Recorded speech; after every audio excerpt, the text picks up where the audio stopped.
Welcome to Electric Boogaloo Part 2, a podcast dedicated to the glory that is the movie sequel. On this show, you'll join myself, Tadj, along with co-host Stephen Romo, in a monthly discussion with a guest who feels particularly passionate about yet another Part 2 film. We hope to bring to light the beauty, the horror, the desperate money grabs, and the welcome second acts that make up the sequels we hate to love and love to hate. Stephen and myself make no claims to be experts in film, nor do we claim the rights to any of the films we review. We just feel passionately about dumb stuff, and we're bored. If you're bored too and have ever played Electric Boogaloo, this might just be the podcast for you.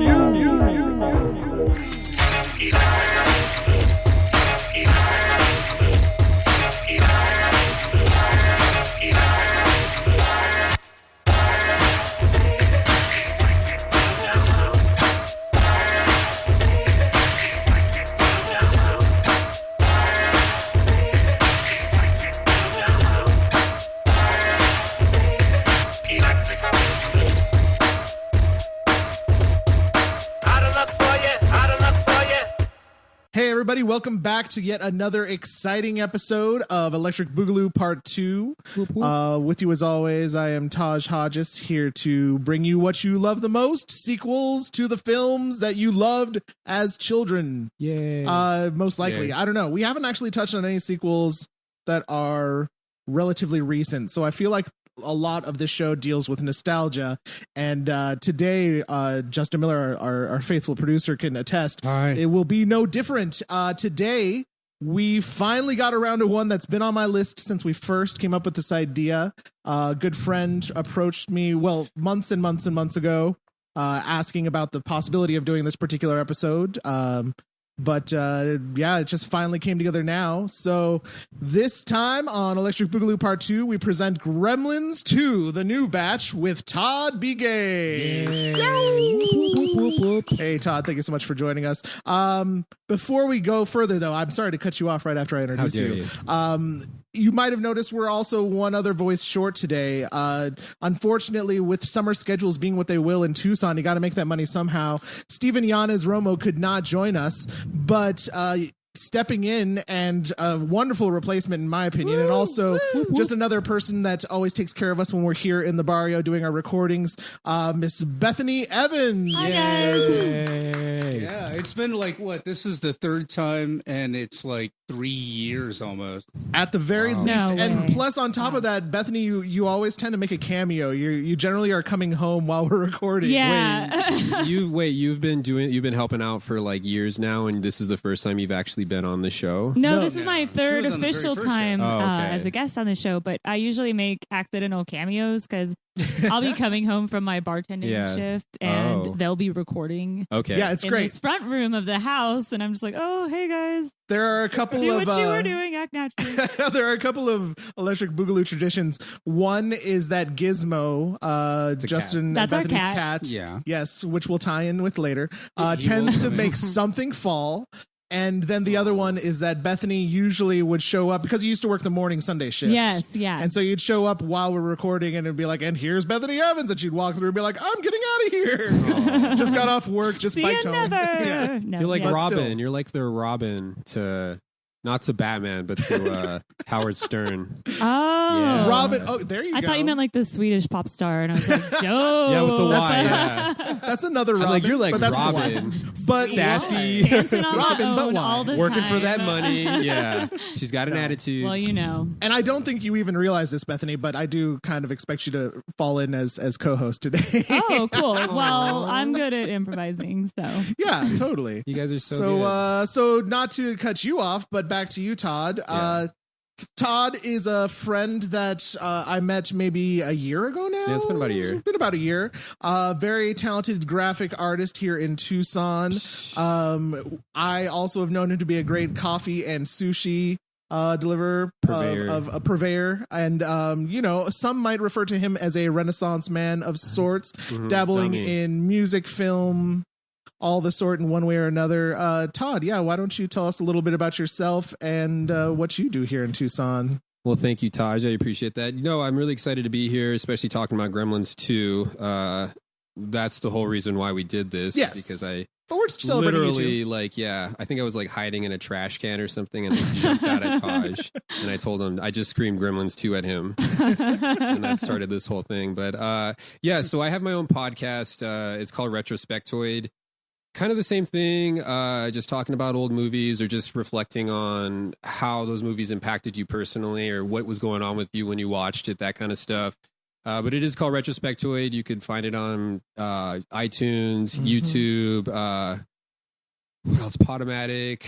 I'm on Instagram, Facebook, all of the social medias. And you're as Retrospectoid in all of those different places. Yes, at Retrospectoid. And how do you spell that? It's like retrospective, so it's like RESP. Oh, no. wait. I already Find fucked out that what up. you Yeah, mean to me. Yeah, I knew I was going to do that, yeah. We'll find it later. That in was the my notes. diva moment for the day. Yes, RETROSPECTOID. That's correct. There we go. Thanks. Retrospectoid. I couldn't Yeah, get that out. just recently, what your most recent episode was on Mickey Rourke. Mickey Rourke right. and the films of Mickey Rourke. The life and works of Mickey Rourke. there you go. Mickey Very Rourke. cool. Yeah, my buddy Alec is a huge fan of Mickey Rourke, and I like him too, but I learned a lot about him and found a lot of common ground with his life, so I think that's pretty neat to do because I never thought I would do that with someone like Mickey Rourke. Oh, totally. And here we are talking about Gremlins, so Yeah, man. let's dive in. Yeah. Gremlins 2. Yeah. Because So- right now, Mickey Rourke kind of looks like a gremlin. You know, he It was like Aw. post boxing career, He looked pretty plastic surgery, and then more boxing on top of that. We talk and, about it. Yeah, we definitely talk about all the surgeries and how rough he looked. I think a lot of the plastic surgeries have settled, so now he just looks like an old Jewish woman. But, you know, he...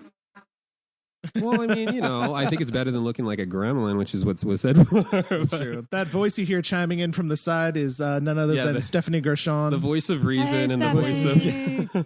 She's opted to not have a microphone, but she might chime in a couple of times during today's episode. She's got some feelings about what we watched today as well. Oh, yeah, she does. Jump in. Yeah. feelings. Yeah. Oh, So feelings. Gremlins 2, I guess usually what we do is we touch on the original because we did watch both Gremlins and Gremlins 2.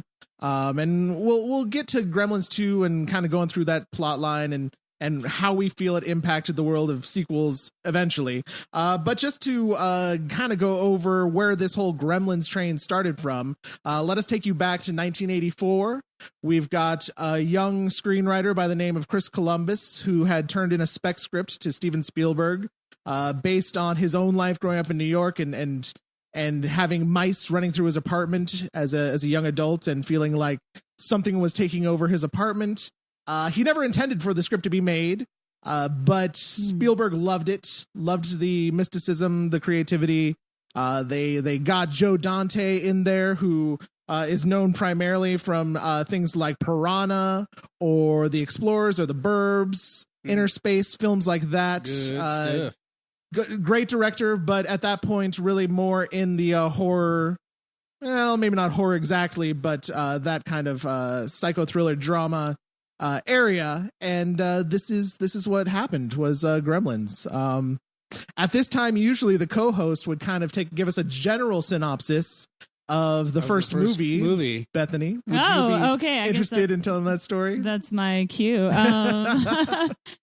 Well, I'm just supposed to. Yeah, just like a Summarize. basic outline of the Just a movie. summary. It doesn't even have to be that long. We literally just watched the movie. I mean, you're not wrong.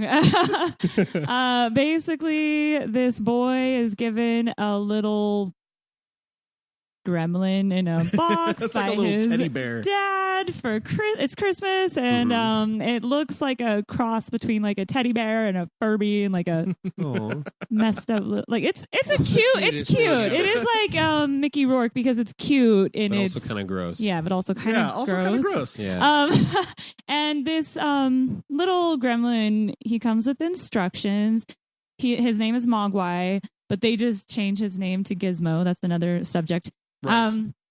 He comes with instructions. You're not supposed to feed the gremlins after midnight, and you're not supposed to get them wet, or else the world will end. Apparently, I don't know. No one really ever. Yeah. See, if somebody had actually bothered third to one- explain the rules, Look, like why you don't no, do those things. If Key Luke tells you in an old shop to do any one of those things, you do them. You know what I'm saying? Like, if someone tells you like I'm going to give you or if you have this little creature like something bad's going to happen, right? And they say like 3 simple things: don't feed it after midnight, don't get it wet, oh yeah, and then the third rule, and no sunlight. Yeah. You know, pretty simple, right? But this little American boy just totally screws it up. Yeah, you know of what course. I mean? Yeah, Don't give me typical. rules. Within the first 2 minutes. Gizmo's injured and bleeding. And Yeah, like, it's right off the bat. so It's really neglect. obvious. The boy in question, Billy Peltzer, played by Zach Galligan. thank you. Zach Galligan. Todd, I would say, hands down, has been the most prepared. Not to put down anyone else that's been on the show because we love you all, but Todd came in with pages of notes. Yeah, it's sad. and I'm really excited because I can kind of just look at him and he'll Yeah, fill in the blanks. why doesn't Todd give the synopsis of the movie? Because it's funnier. I think it's better if you do it. Yeah, we want you to be involved. We don't need my Okay. We have a clinical. format. We don't need my clinical dissection of Gremlins.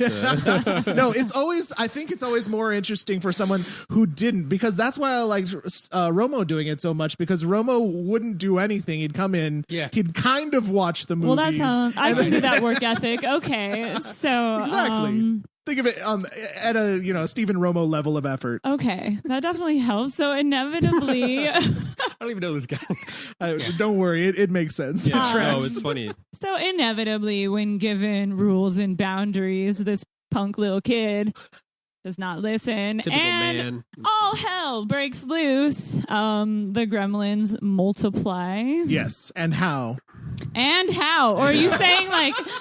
What, how did they do it though? And how? Yeah, and how did they do Multiply it? and how? Indeed, they do. But how did they do it? Well, they're like, what are they? They're like butterfly, like larva, like I don't. Yeah, I don't when they know get what you call wet, them. I guess is what Yeah. I was going for. That's the Oh. rule. Like they don't describe the rules. They're little fluff balls that pop Well, out. that's little popcorn It sounds gremlins. it sounds like a whole thesis about like, well, this is what's going to happen if you feed them. First of all, they're going to trick you. That's the first part, and then you're gonna Right. eat the food, and then They're they're mischievous. gonna Nature turn finds into a this way. little chrysalis, and then they're gonna pop out in little shiny lights, right, and try to Yeah. kill your mom. That's a win. That's a mouthful. That's just Yeah. one rule. Yeah, no, I know. Key Luke is just trying to be efficient. Well, no, it's not even Key. It's not even Key Luke. That tell you, Chinese. it's his like grandson. I would assume. I mean, I guess it could be his son, but the kid was really young. That Yeah. actually Yeah. sells the Mogwai. I think. Yeah, so the my- opening scene is Chinatown, It's Chinatown, baby. and it's like the Break the scene most down. like cliche, just racist. Racist. Yeah, it's racist. I was gonna Yeah. say slightly racist. I would say was gonna on try to be 1980 forgiving, but that's my 1984 child talking, and I'm 41. Right, I yeah. actually saw this when I At was the a time, we child. didn't see it, but now Yeah. we definitely do. And Let's just leave it. and so yeah, and so the whole premise of the movie is based on like Asian magic. Yeah, Right. We Chinese all know that mysticism. Asians possess this secret magic. Right. They're not letting us in on it, Mm-mm. but they got that magic. Yeah. Right. You know, We're not ready. Not we're ready not for that ready. magic. We Right. are not ready, but the Asians they've been ready. Right. They've been ready. That's why China has a civilization that's like over 6,000 years old. I mean, it's Whoa. just like that. They've been ready. Do you? They're Are just waiting you? for us to catch up. Are you? Never- Are you never fight a positive? land Fucking up war our in- civilization. Are you Asia. positing the theory that the Asians have had these Mogwai for thousands of years? Of course. I don't know. Whoa. Am I'm not I? discounting. I'm just I guess saying. is what I don't I'm think saying. I've ever gone that far back in. Well, there's a book, but according to Tadj, it's not canon. So in the book, they come from another non-canonical. planet. Yeah, That is true. Yeah. There was a book that came out that said they came from outer space. like little spores. I personally am not a fan of that theory, although it could be true. Mhm. But I'm in the you school know, of thought that agrees with that. I think. Well, I just think like the mysticism. It doesn't matter where they come from. They're just a mystical thing, and that's like the whole theme of the movie. And not only is it just like a racist premise, but it's just lazy. It's fucking lazy. It is pretty lazy. It's just like, how do we explain how they came Well, into you have existence? like Crap. short Asian round. magic. Yeah, like- and that's like a Asian trope that magic. we It's see just a lot. fucking Such an lazy. it's an 80s such an movies, 80s thing. We were talking for about sure. it earlier about like Temple of Doom, Yeah. and like short round and the way Yeah. that the Indians and the Punjabi people are like represented. Is Oh yeah, just- Yeah. monkey brains. terrible. But yeah, that whole dinner. and snake just- surprise. Yeah, but I mean, like I was joking earlier that like we will be lucky. We're lucky that the original Gremlins didn't drop the F-bomb, and I'm not talking about fuck. I'm talking about another. For real. Yes. You know what I Yeah. mean? Which is just dropped normally. I think in Back to the Future or like Yeah. just like the Yeah. or Babysitter's Dire Club for Straits sure. song. Yeah. Right. So we can't hold the people of the time to the standards of now. But I Right. think like we were saying earlier that if something like this this got made the way that it got made now, it would definitely have to be direct satire, or it could not be something that's like, you know, because the representation in this movie is definitely very cartoony, and like it's like the red light district. There's smoke and I think that's okay. I think that it's all right that it's just kind of glazed over like that, and it is glazed over like that in my opinion. They don't lean too heavily on it at all. I mean, they bring this thing home, and then it's like, if anything, it's almost like an anti-American consumerism movie in my eyes. Possibly, it could be seen that way now. Yeah, I could see that. But still, not to get too, you know, whatever. That is the weird dichotomy of this movie, is that it doesn't do things like drop that F word that you were speaking of. It kind of maintains this family-friendly film while still being a dark horror dark comedy horror, and that's what got it in trouble. And in fact, we were talking about this too. We were debating over what it was, whether it was this or Temple of Doom that actually created the the PG-13 rating. And this was one of those movies. Turns out it was a landslide effect. It was 1984. Well, and you know, in 1984, and let's talk about some of the movies that have similar backdrops and themes, and we're like smack dab in the middle of the Reagan era. Oh yeah. Well, the top 5 movies. I mistakenly just said Reagan error. Well, oops. That's a Freudian slip. Yeah. But like, so there was this theme in many movies, and it's, you know, started with American Graffiti, but it's just this shout out back to 1950s culture when America was once great. Mm-hmm. And you get that Dirty in Back Dancing. to the Future. We've done that. You know? Well, the 80s was all about revival. It's that 30-year thing where they it's a revival of the times. And so like in the 70s, they were doing like, you know, more of like the 50s-ish, 40s type stuff. Yeah, well, they're doing a lot of like noir. It's all a throwback to like that 40s, kind of stuff. You know, like the Thin Duke and all that stuff. You know what I mean? Like, but yeah, in the 80s, it was definitely a throwback to the 50s. Yeah, it was throwback to the 50s, like wholesome American dream culture with the white picket fence. And you know, and so you get this small, quaint town that we're like thrust into smack dab, and with a big Burger King that and we'll prominently displayed Burger Burger King. King That imagery in the beginning of the second movie. But so you're thrust into this like all American dream land. First of all, it's Christmas. And it's Christmas, which is like in another June, great by American, the way, when they released the movie. You know, it pretends it's like. But the reason why I love this movie is because it starts off that way, and you're thinking it's just another propaganda flick for this American dream that we're all supposed to go out and buy shit and this like Protestant American white picket fence. And it's no Mackinac. And then it turns to shit with these little awesome creatures. Oh god, I love it. It's Aren't so they good. wonderful? But like I said, the only fault is like the only thing I dislike is the stupid Asian magic, the lazy screenwriting trick. Where it's like, well, how to explain where these things came from? Asian magic, right? Duh, right? Duh. But other than that, they didn't know any better. They had like one hiccup right in the beginning, and then from there on out, it's a great. Boom. I think it's a great film, and Joe Dante is somebody who can find that balance between comedy and horror. Everything he does. I mean, he's a huge fan of like Chuck Jones and.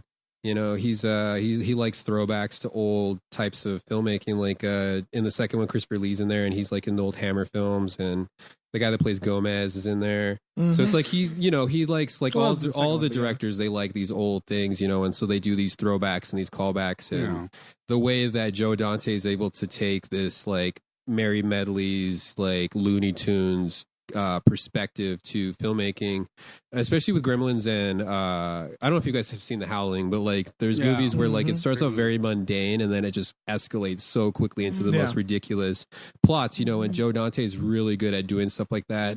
He directed the Twilight Zone, the one with the gremlin on the side of the... Oh, wow, that was him? Did he direct the one or did he do the magic one? He did. I think he did the magic one. No, he did the one with the little boy. That was the one with John Lithgow freaking out on the plane. He did the one with the little boy who could do telepathy. Oh yeah, he did that one. It's a Good Life was the name of the one that he did. Right, yeah, It's a Good Life is the one where the little boy has telepathy, and you can see the Looney Tunes, right? Because it makes sense. Like Joe Dante does the Looney Tunes thing. It's about a little boy who can control the universe. Like you know, it makes sense, and so like that ties into his style. But I think that with Gremlins, maybe that's why him and Steven Spielberg totally got along. Yeah, well, they're both Jewish, but. God damn it. No, it's just they're both It's children. okay, folks. They're both I read between the children. lines He's there. indigenous American, so he's allowed to call people out. Nobody's allowed to. I'm No, just I'm kidding. But yeah. So yeah, these gremlins they replicate via water, and they start hanging out in the Peltzer residence. And yeah, Bethany, what now that I've brought it back around to you, what happened after the water incident? Well, to be honest, all that really sticks out in my memory after the water incident is the gremlins just wreaking total havoc. Yeah. Everywhere they go. Like first I love it. I think it's first they destroy the kitchen, or Yeah. is that after? No, that's like the first. That's That's It's in so the- it's the good, Peltzer home good base? filmmaking or storytelling where they tie in the emergence of the one in the science lab with the ones in the house. So Yeah. that we kind of Yeah. get this this really good world building type thing where the mom has her moment, the science teacher has his moment, and then we didn't talk about Corey Feldman yet, or we haven't really even talked No, about we any. haven't We'll really talk about talked the about actors in a anyone. little bit, yeah, but We definitely haven't talked about Corey Feldman yet. No, Should, we should though. definitely talk about Corey Feldman, Yeah. who makes his first appearance really as a wanna- Christmas tree. yeah, Yeah, and he's super young, huh? really Yeah. cute little This boy. is pre Goonies. Mhm. Oh yeah, for sure, yeah, way before Goonies. Is this possibly Corey Feldman's debut film? I think it is. I think he did Possibly. commercials before that. I think Right. I remember hearing that he did commercials before that. But this is I think this is like his real yeah, he's a baby faced boy in little this boy. one. Yeah, But pre-corrupted. still an amazing child actor. So good and so natural. That's what I read about people saying about him in this movie is that he was the most natural actor with the puppet. Like Right. they thought that he thought it was real, but he was just acting. Like that's Just a good actor. how natural. Yeah, a little kid could just play pretend with this little toy. But yeah, Corey Feldman is he's pretty good in this one. Yeah, It's pretty And- cute. But yeah, so after the water incident, they do give one to the science teacher, who's played by Glenn Turman, who Right. has been in a bunch of stuff. Character. There's a lot of character actors Yeah, in this. it seems like that's Joe Dante's kind of. Yeah, he likes Go-to. character It was actors. a great scene, by the way. That whole Yeah. classroom. Oh, it's so horrific. That whole, it's horrific, but at the same time, it's It's funny. yeah, it's not it's not like psychic trauma. You watch it and it's kind of fun, but Right. it does have like classic horror film What's that knife? angles Right. and shots. The And, educational film with the heart The beating. lights are out, Yeah. and that's the one thing when I watch it, I'm like, oh, why doesn't he just turn the lights on? And then Tadj pointed out, he's like, well, he already knew that the gremlin didn't, or the mogwai didn't like the light. Right. So I was like, that's smart. That's very smart filmmaking. Right. Okay. He's doing his best to befriend this whatever it just became. He just wants to know because- more about it. He's a scientist. Yeah, we didn't touch on it, but they did end up eating after midnight. The newly formed Mogwais were Tricked. mischievous. They weren't like Gizmo. They were tricksters, and you can tell right off the bat as soon as they form. Gizmo's got this look on his Snotty. face like, oh shit. And plus, they don't Naughty like little him. gremlins. it's all happening Like, again. No, Plus, they don't like. Remember, it's what is it? Stripe or Spike or Stripe in the first Stripe one. in the first yeah. one and Spike in the Stri- second one. Stripe is like playing the little video game, and then he spits that stuff at Mogwai. Really It's like- disgusting. He little doesn't like goo him at at him. all, and that's all right. That's okay. They didn't because- get along, but Have to. That's because Yeah, You gotta Gizmo. torture Gizmo knew. Barkley. Well, the reason why is Gizmo because knew that they weren't ready. you well, know? maybe it's because Gizmo just like appropriates his captors. You know what I mean? And he just like he gives into them, and they're little rebels, and they're Yeah. like, no, we're not Yeah. gonna. This little Uncle Gremlin. What's an jeez. Uncle Tom for a gremlin? But Uncle Gremlin. Uncle Gremlin. That's Gizmo. Uncle Mogwai. Yeah. And they don't like him because he is. First of all, he speaks their language right off the bat, and he Damn. just starts. Yeah, I'm all you have to do to understand is listen, right? Right. That But was they're the main- mischievous. They're mischievous enough that they sabotage Billy's clock so that he doesn't know it's after midnight. And Dude, they feeds hang them. the dog in the Christmas They lights. hang the dog in the Christmas Pretty dark. lights. They're troublemakers right from the get go, and you already know right off the bat that they're not. This is where it all falls apart. So they eat after midnight. They go into their pupil stage, and then we roll into the kind of meat and potatoes of the movie with one of the, I would say, the greatest comedy horror mothers of all time. Yeah, we were talking about this in length. Truly. Yeah. We're all in love with Billy Peltzer's mom, Mama Peltzer. Yeah, Mama Peltzer's Yes. his name I'm looking for right The now. actress. Lynn Peltzer, who was Lynn played Peltzer.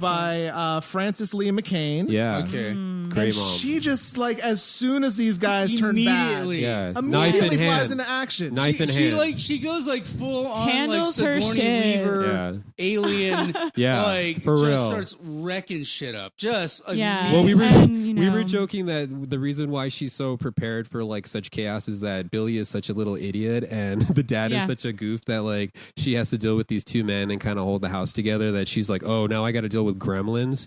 You know what I mean? And so She's just used to constantly doing all of the Cleaning up labor, after these two emotional men. and otherwise. Yeah. She's like, well, now I got to validate these guys. You know what I mean?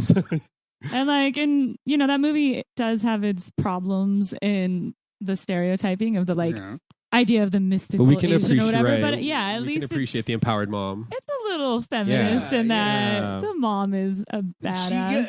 She that is literally destroys two, like Three of them. She Three kills of 3 them. Of the in 5. rapid succession. Yeah. 3 of 5 that need to be killed with in all a 6. knife. ultimately. Throws one in the Gremlin, yeah, microwave, blender, like, Microwave. knife with like Knife. the shield, and then the microwave. Well, she even fights Badass. one in the tree. Like she takes one in the tree, and the only time that Billy ever steps up is cutting that thing's head off. But you Yeah, know. and that scene happening in the kitchen is definitely not an accident either. She's like rejecting the labor that she's doing Yeah. all the time in that Yeah. family. Yeah. She's like, this is Christmas. I spent hours putting this Christmas Yeah. together. I'm putting these cookies together. I got to use all these goofy inventions my husband makes. You know what I mean? I'm making Yeah. the ugliest cookies you have ever seen in Yeah. your life. That is Yeah. something that I hope somebody would point out. She is doing the worst job of decorating those Really cookies. bad. Yeah, they look bless her terrible. heart. Yeah. Oh, They're horrible. Well, Yellow. It's like, what? That's what I It's like Christmas about it. cookies. It's Why just are they real. yellow? She's too busy thinking about when Billy's gonna move out. Like, I how know. old Yeah. is Billy? Oh my He's like, gosh. He's like 25. Like, come on, Billy. But Come on, Billy. I think you're right, Bethany. Like this movie, both with Billy's mom and with the character that Phoebe Cates plays, Kate Berenger. Even she is a pretty strong, empowered female. Yeah, she's out there a making role her model. money. She's You willing know, to hang she's with real. the Gremlins when they're in her bars. So I mean, she's definitely. And then as soon as she finds out what their Darcy. weakness is, she flies into action. She starts hitting them Yeah. all with the flash and Totally. making her escape. Yeah. And I think that James she holds Cameron's herself not the together. only feminist Actually, filmmaker out there. that bar scene reminded me of like Yeah, she's just like, here's your matches. Here's a glass of water. Yeah. She's doing her job. She's getting the so job done. basically Do you wanna start a whenever tab? Bethany comes home and she tells me that she had like a rough night at the bar, I'm like, that's what I imagine. It's the Gremlins. Yeah. Is that bar room Just scene where she's gremlins like, swinging trying from to like light their chandeliers. cigarettes, Yeah, she's like order lighting 3 drinks cigarettes in one gremlin's yeah, mouth. like trying to get them Yeah. off the ceiling fan. Right. And just Yeah. like, One of them's in drag. Oh my Yeah. gosh. You just They're just like, play that new Post Malone. Oh God. Ew. Can you charge my Speaking of phone? Gremlins. Charge my iPhone. Yeah. Aw. No, not That's Dang what this it. movie's really about. The movie's really about alcoholism. possibly. Speaking of which, I just want to put it out there that I have a theory that Zach Galligan has a drinking problem, and we'll get into that later. Yeah. Zach Galligan has I think that he's a terrible stoner, and we'll get into that later. Zach Galligan is he has a serious Gremlins problem He's a because little if obsessed. if you've looked at his He's Twitter definitely in the got last few problems. years, Yeah. all He's his left a Twitter is problem. about is the reboot or the Gremlins 3. coming Zach to- Galligan, if you listen to this, which I know you probably will, get some help. No, I'm just kidding. We're waiting for Gremlins 3. that We'll up. wait and Yeah, spark that up. 420. Yeah. Yeah. 420. Yeah, put the bottle down. I mean, Pick up the he pipe. coulda- in that scene, he could have picked any time. They probably had it written in the script. It was like 3:26, and he's like, But "That's Zach just a Galligan roll was off- like, no. that's just a roll off the tongue. It's Improv smoothly it's rewrite. 420." So Yeah, but we'll get obviously to gonna say that. 420. So the Gremlins, they So yeah, let's say the Gremlins are wreaking havoc. We cut to the climactic scene in the theater. Mhm. And We're watching Bethany, Snow do you White. wanna Oh, so go they from the- go to see the most creepy of all Disney movies, totally. Snow White and the Seven Dwarfs. Seems kind of fitting. a little Which bit. it is fitting because Yeah. honestly, Snow White with all those dwarves who are messy and dopey and grouchy, like Yeah. Kind of like the mom with a kitchen full of gremlins. I'm just saying. The only plot driver of Snow White is murder. Let's just leave it at that. Yeah. The gremlins Child murder. love this movie, though. They're do. like, hi ho, hi ho. Yeah. Right All along. the way we go, singing and laughing. Like, and what are they doing in there? And throwing he's like, popcorn. they're watching Snow They're watching White. Snow White, yeah. Which is probably the most 80s like line, I feel like. Yeah. It's just like, oh, they're watching Snow White. I think it might have also just been a tie-in because I believe that year they did like reissue. Yeah, like that sounds about Pinocchio was right. reissued that year. Yeah. Jungle Book was reissued that year.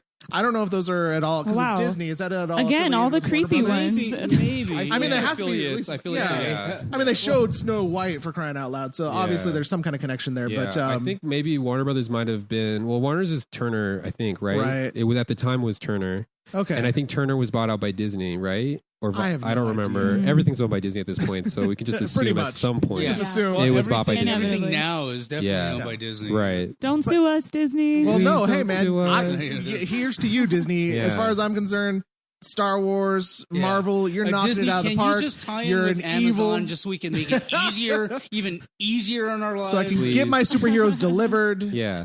No, you are a horrible, evil corporation, but you're knocking it out of the park. So yeah. I Keep guess not doing what you're doing, but It's you a- do it's a it. give and What's take. evil about just giving people what they want That- as convenient as they want it because they don't want to have to think for themselves? Duh. In this portion of the show, Justin Miller portrays the commercialism aspect of the Gremlins. I'm franchise. just saying. As we just I'm just as we saying. just So I'm bash just saying, Disney. like, No, you're right, you're right. Disney A is so dang capitalist powerful. But they they- got George Lucas to give up the rights to Star Wars. I- Oh, That's hold all on, I'm hold on, saying. hold on. Okay. Nobody No, else could. I'm sorry. Hold on, Nobody wait. else Oh, could. really? Okay, And but they I have did. something to say about that. No, though. no, who knows what they did? Who know, there was But some here's the mind thing. control. No, It here's was the They thing. wrote a Candidate script shit, that dude. wasn't They're garbage. like George Lucas is sitting at home, he's on his yacht or whatever, and then he gets a phone call and it's like, how about a game of solitaire? And he's like, yes, Disney, you can have Star Wars. It's creepy. It took all the time.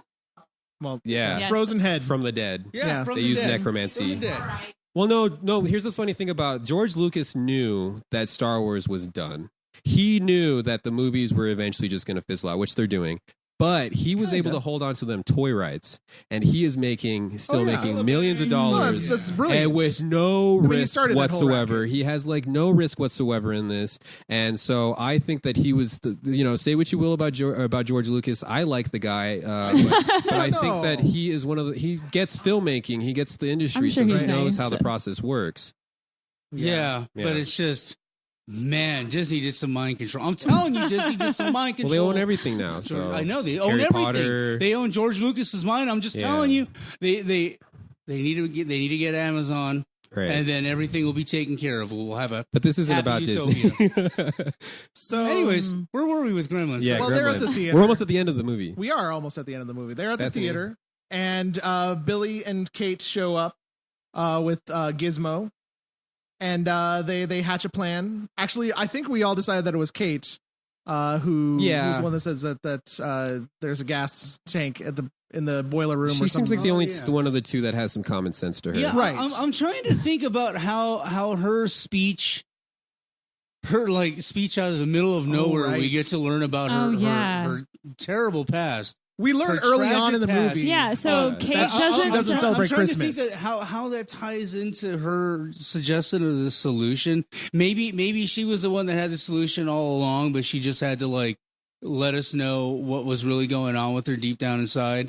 Well, For her to, I have a theory that because during the whole scene, the only one listening to her is Gizmo, and Billy's just totally ignoring her. So we were joking that the whole point of that scene is to point out that Billy doesn't listen to her. Billy doesn't He listen. does Yeah. not listen to her. He's just like, that's cool, Yeah, babe. I'm gonna yeah. go do 80s guy Right, things. pelts her on the job, whatever he's doing. And you'd think I'm he'd just really gonna be wear a paying bubble attention. jacket and play some Gal. But They haven't we even gone the should first talk day. Do about 80s Kate's guys things. story. Like, Yeah, It is kind of important, yeah. she won't celebrate Christmas. She hates it. But what And happened? What happened was her dad. Well, yeah. So, yeah. Okay, wait. I'm Build it up. Build it up. Build it up. No. So it was a dark and stormy night. There we go. Get those storyteller Yeah. muscles. I Maybe don't close your know. eyes. It's not my story to tell. I'm just kidding. but, Just tell them, She yeah. she tells him about how her father died. He was climbing down the chimney, dressed up like Santa Claus, as you do, you know, typical. Yeah. And the house explodes, right? No, he just gets stuck in the chimney. He's like out of town or something, and they don't expect him to be home. Them, and so they light a fire. My God. And it starts to smell. And they think it's a cat or like a squirrel or something. Yeah. And it's their dad's corpse. So maybe it was the light of fire that made her think like, let's light them little fuckers on fire. Maybe it was that. I don't know. Well, maybe we lit my dad on fire. Yeah, so like I know fireworks. It worked on Dad. Well, really, I think fireworks on all sorts of stuff. I think really what that scene is really what it's about on a filmmaking standpoint is what it's trying to do is trying to set the tone of the film. To if you hadn't got it by this point, what this film is about, and like it's about like slightly satirical. It's like a dark comedy. You know, it's kind of a horror a little bit, and that's what her story's about. It's like this really absurd, ridiculous holiday story set during Christmas about this random character, and she's like, out of the two of them, where's Billy's character development? He has none. She has a character development. She you know does. what I mean? She's a little more defined than he is. So she realizes she can't be held down by her past any longer. She has to let those things go. Right, burn it. You know, all to she the even ground. there's even foreshadowing in the sense that she mentions that she doesn't celebrate Christmas earlier, and it's one of the racially tinged Billy lines of "What are you, Hindu or something?" One of many. Yeah. Oh boy. So she does have probably the best character arc of the film. Yeah. Um, really dark. But yeah, she comes up with that great plan, and they set the theater on fire. They blow it up, and there's one bad guy left, and sure enough, it's Stripe, the leader. and he breaks into the mall across the street. Toy store. Yeah. Oh, well, it's like a Sears or something, right? There's like a tool. It's a department like an old school department store. Yeah, where they had all the that was the candy department that they broke in through. Okay, yeah. So that's right. Yeah, we learned that they can read. Yeah, he can read. They're born with like this innate sense of human culture. Like, they are throughout the years, an endowment. Yeah, they know. They know words like microwave. Like some kind of genetic memory where they just can like read and like understand Disney and all that stuff, which is more prevalent in the second one. It's the collective unconscious. Yeah, They exactly. They're the collective unconscious. That's why they're so evil. What Young would say about this film? No, I'm just kidding. Right. But yeah, so final showdown at the mall. Right. It all comes to a final blows. Good guys win. Good triumphs over evil. We get back to the Peltzer house. Gizmo gets to drive a Barbie car. And we'll let Bethany bring it into the gate at the end. We get back to the Peltzer house. And what happens there? Of a puppet. Do you remember? Is that when he falls into the water? Oh no, I just mean like we'll say like, you know, Gizmo wins and Stripe loses, and they go back to the Peltzer house after all of that's said and done, and they get back to the house and they're all hanging out, and no, nothing. Okay, well that's when Luke. Well, I'm gonna. Yeah, finish you want to bring it into the bring it all home. So they get back to the Peltzer house, and they're all, you know, worn down by their journey, blowing up gremlins and killing things. And Key Luke just mysteriously shows up, of course, because he's magical, right? He's Asian, and you know, and that's the man who sold them. If you've never seen this film, and if you if you need an image, he's just your stereotypical like Fu Manchu, milky. Well, he was literally in Kung Fu, right? Yeah, he was. So he was like he's got like a milky eye, just you know, indiscernible. You know, you can't understand him. But he shows up and he collects Gizmo and tells them basically like, you guys are not ready, and like, you know, I think he says something about like you guys need to listen or something like that. Yeah. You did with him the same thing. Follow the rules. Before he leaves the crib, he's like right by the door, and he's like, "Hey, Billy, Gizmo wants to talk to you." Yeah, and Billy's like, "What? You can understand him?" I'm like, "Yeah, he's an idiot." And then he does some old school like, You can understand if you only listen. Yeah. You're like, oh, See, damn! that's what I'm saying. It ties up the whole thing with him not listening to Kate's story. I feel like that's really just really what Gremlins is about.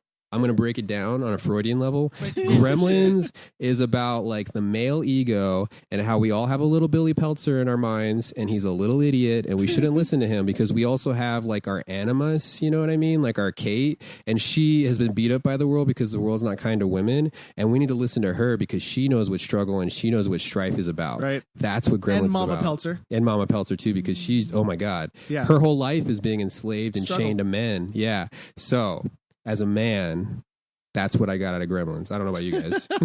I don't know, man. I just got like honkies or idiots. Oh no, I'm sorry. No. Whoa. I'm sorry. Just sorry kidding, it's about true. that. That went way overboard really fast. Yeah. I'm just saying. Escalate quick. And Asian homeboy comes in and saves the day. I swear it's just because he saw it on the news. He just saw it on the news. They're like, can you imagine? Stuff's going down in this town. He's like, oh god, oh shit, it's that white guy. Where are you? My bet he has like a police scanner because this probably happens all the time. He's got like several my gizmos. grandkids Mogwai or Gizmo. Always selling my Gizmo Gremlins. gets like sold by his son several times a year to make rent. Oh, you like, did it again. It's a side con that they've got going on. But he shows up with the money though. Yeah. He shows up with the money. I never throws noticed it on the couch. As like a total pimp move. He He just shows up, throws it on the couch. Throws it on the couch. And he's like, I'm here for my grandma. He's like, I believe there was a box. Yeah. I was like, damn. Yeah. He just like tossed it on the couch and was just like, give me my gremlin. I'm getting the fuck out of here. You white people don't know what the hell you're doing. Yeah, seriously. Don't obey the rules. No respect. He literally says, and we keep coming, but like Stephanie brought it up. It was like, you're not ready. That's what he's like, you're not ready. Yeah. I was like, damn. He's like, you white people go around, fucking nature up. I think you could also why you're fucking it up. You just do it.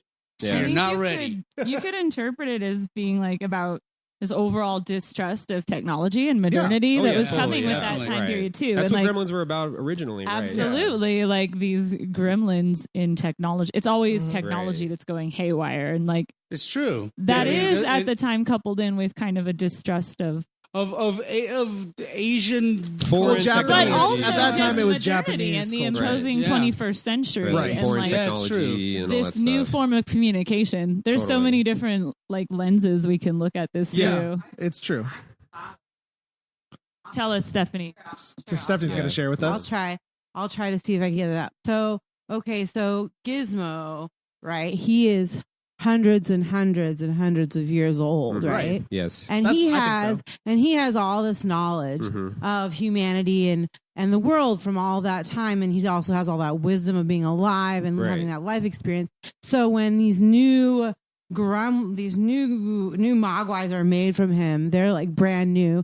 They don't have any of the wisdom, but they have, like through some kind of weird DNA thing, like they have this knowledge that he has. So they have all of this knowledge, but without the wisdom to really even. So they're and so that is like why they're so corrupted. You just blew my mind, Stephanie. You're so welcome. that's kind of a mirror. It's like it's like American culture. We're just going to make all it. All they want to do is eat Jurassic and fuck Park. shit up, which is basically what people do, right?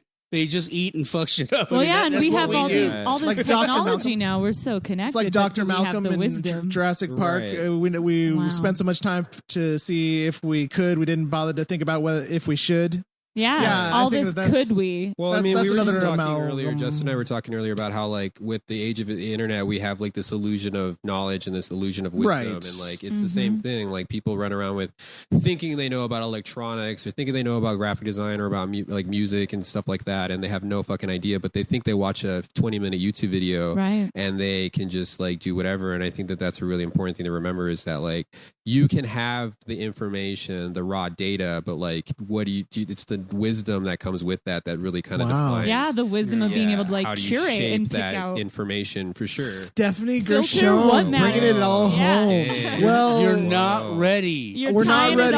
We are not ready. We're not ready, America. For Gremlins, we're not I ready. definitely don't feel ready now that I've heard that. No, I know. Well, on that note, I feel like we should take a quick break. Here's going to be a little break beat of some Gremlins 2 samples for y'all.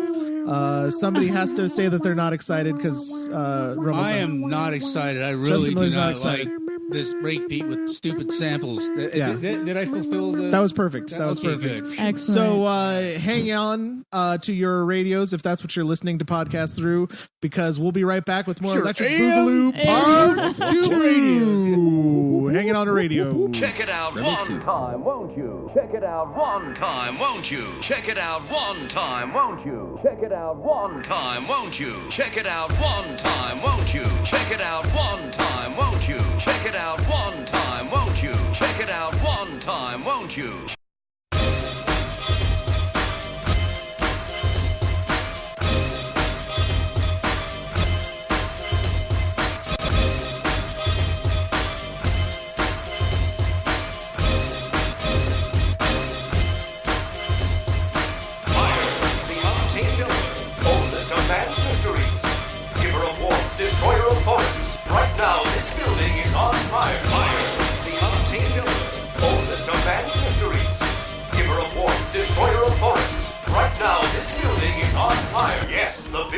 on fire. Yes, the building is on fire. Yes, the building is on fire. Yes, the building is on fire. Yes, the building is on fire. Yes, the building is on fire. Yes, the building is on fire. Yes, the building is on fire. We should make our move at, say, 420. I don't like that. We should make our move at, say, 420. I don't like that. We should make our move at... We should make our move at... We should make our move at, say, 420. I don't like that.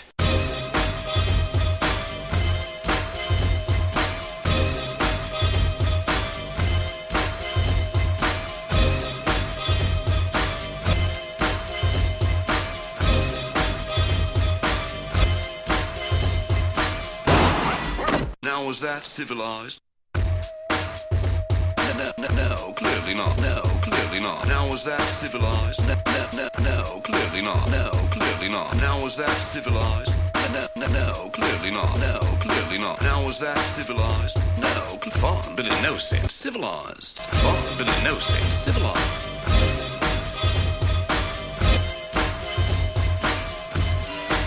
I mean, it's always midnight somewhere. I mean, it's always midnight somewhere. I mean, it's always midnight somewhere. I mean, it's always midnight somewhere. I mean, it's always midnight somewhere. I mean, it's always midnight somewhere. I mean, it's always midnight somewhere. I mean, it's always midnight somewhere. I mean, it's always midnight somewhere. Welcome back to part 2 of Electric Boogaloo Part 2, where the sequels just keep coming out the pipelines. We're back again. That's a terrible tagline. I know. I keep using it. I used it once. Yeah, I feel really like bad. the first time I used it, I got a good reaction, and I just kept using it. And every time, everyone's like, ah. We're back Please, again listeners. with Todd Begay and Bethany Evans and Justin Miller and Hi. Stephanie Gershon, who seriously dropped a mega truth bomb. At the Blew end us of all all that, away. something that none of us had really even We're talked just about charred up until that moment. skeletons now, Yeah. like glued to the wall. We weren't ready. Yeah, in awe of just how much my world has changed. You can find Stephanie's opinions online under the pseudonym Song of Many Voices. Tell 'em. Song of Many Voices. Tarot. She is doing tarot online now, so definitely go onto the Instagrams and the Facebooks. Songofmanyvoices.com. .com. It's .com, folks. I have a website. She has a website, so Dang. I do tarot readings. If you And I want can- clarity, I can personally attest to the fact that she's very good at what she does. she knows her stuff. Yeah. I'm constantly Constantly shook. up as someone that's I Quaked. wouldn't call myself a non-believer, but I definitely call myself a skeptic. I Yeah. would say I'm kind of an agnostic, but man alive, you've hit on some pretty amazing stuff. Yeah, some good stuff. So technology. I'm just kidding. So yeah, check her out when you Yeah. can. But yes, we are here specifically to talk about Gremlins 2, the new Gremlins batch. 2. 1990. We're in a new era. It's a new decade. The 90s. It's been 6 years since Gremlins 1 was released. And, nobody, Joe 6 Dante. years. Yes, 6 that years. seems like kind of a long time. It is a long Yes, time. Well, like Todd mentioned earlier when we were watching the movies, sequels really weren't that big of a thing at that early on. Like they really weren't doing those kinds of things. If anything, it was like a chronicling, or like you were saying with the Star Wars thing. They didn't really consider frowned those upon sequels. unless you were going to do like a compendium of like the Right. Godfather series or Star Wars or Part of a Indiana trilogy. Jones. Like you were going to do like a serious series or whatever. But yeah, Spielberg had notoriously said he would never do it.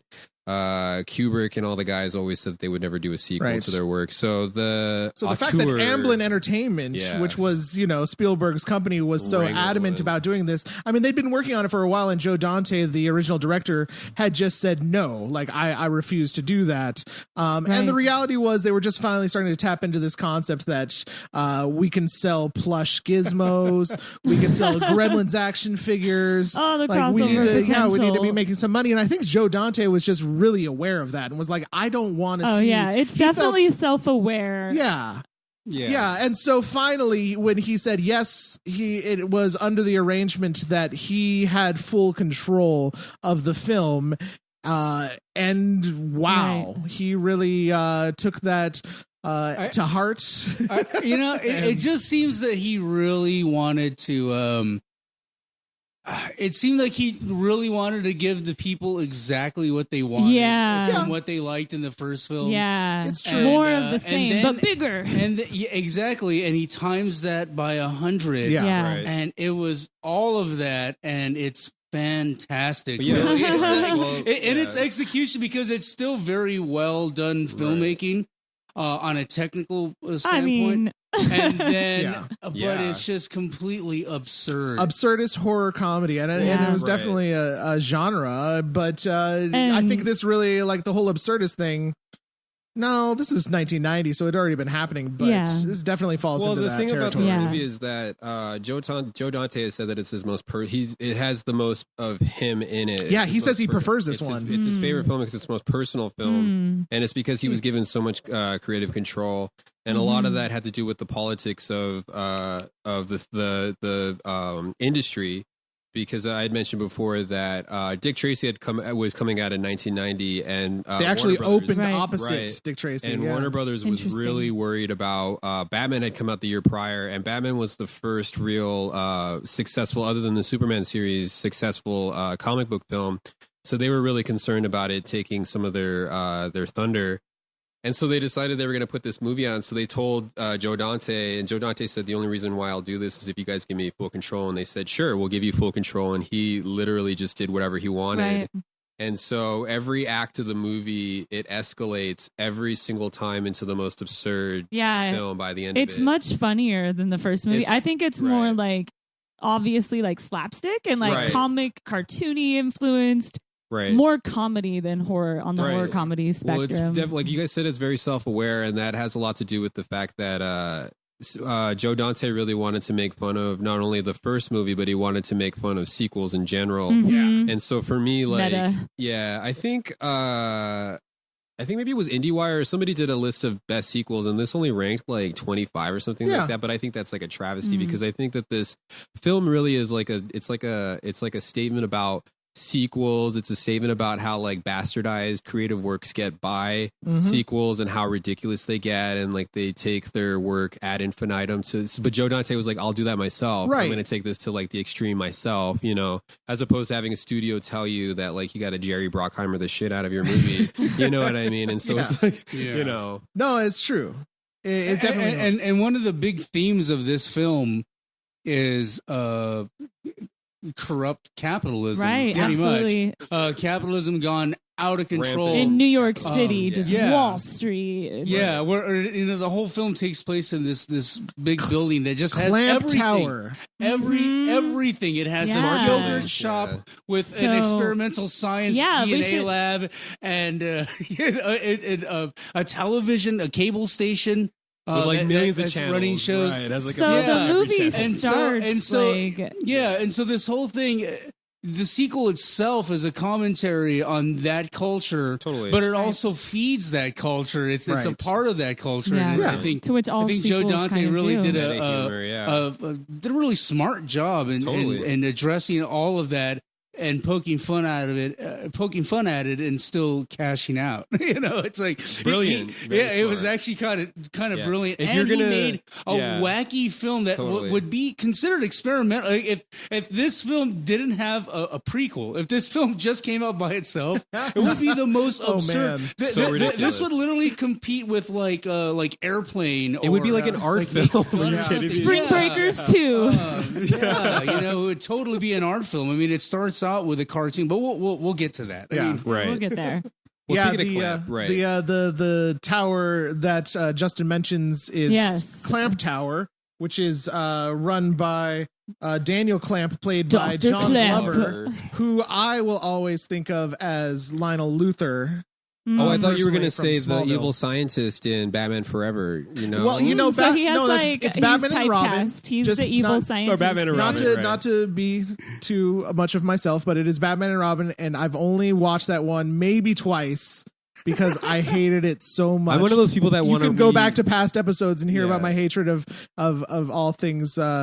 Joel Schumacher. I just want to be one of those people that meets famous people, and then instead of bringing up their like most known role, I want to be like, I loved you in Batman and Robin. You know what I mean? And be like, I love your work.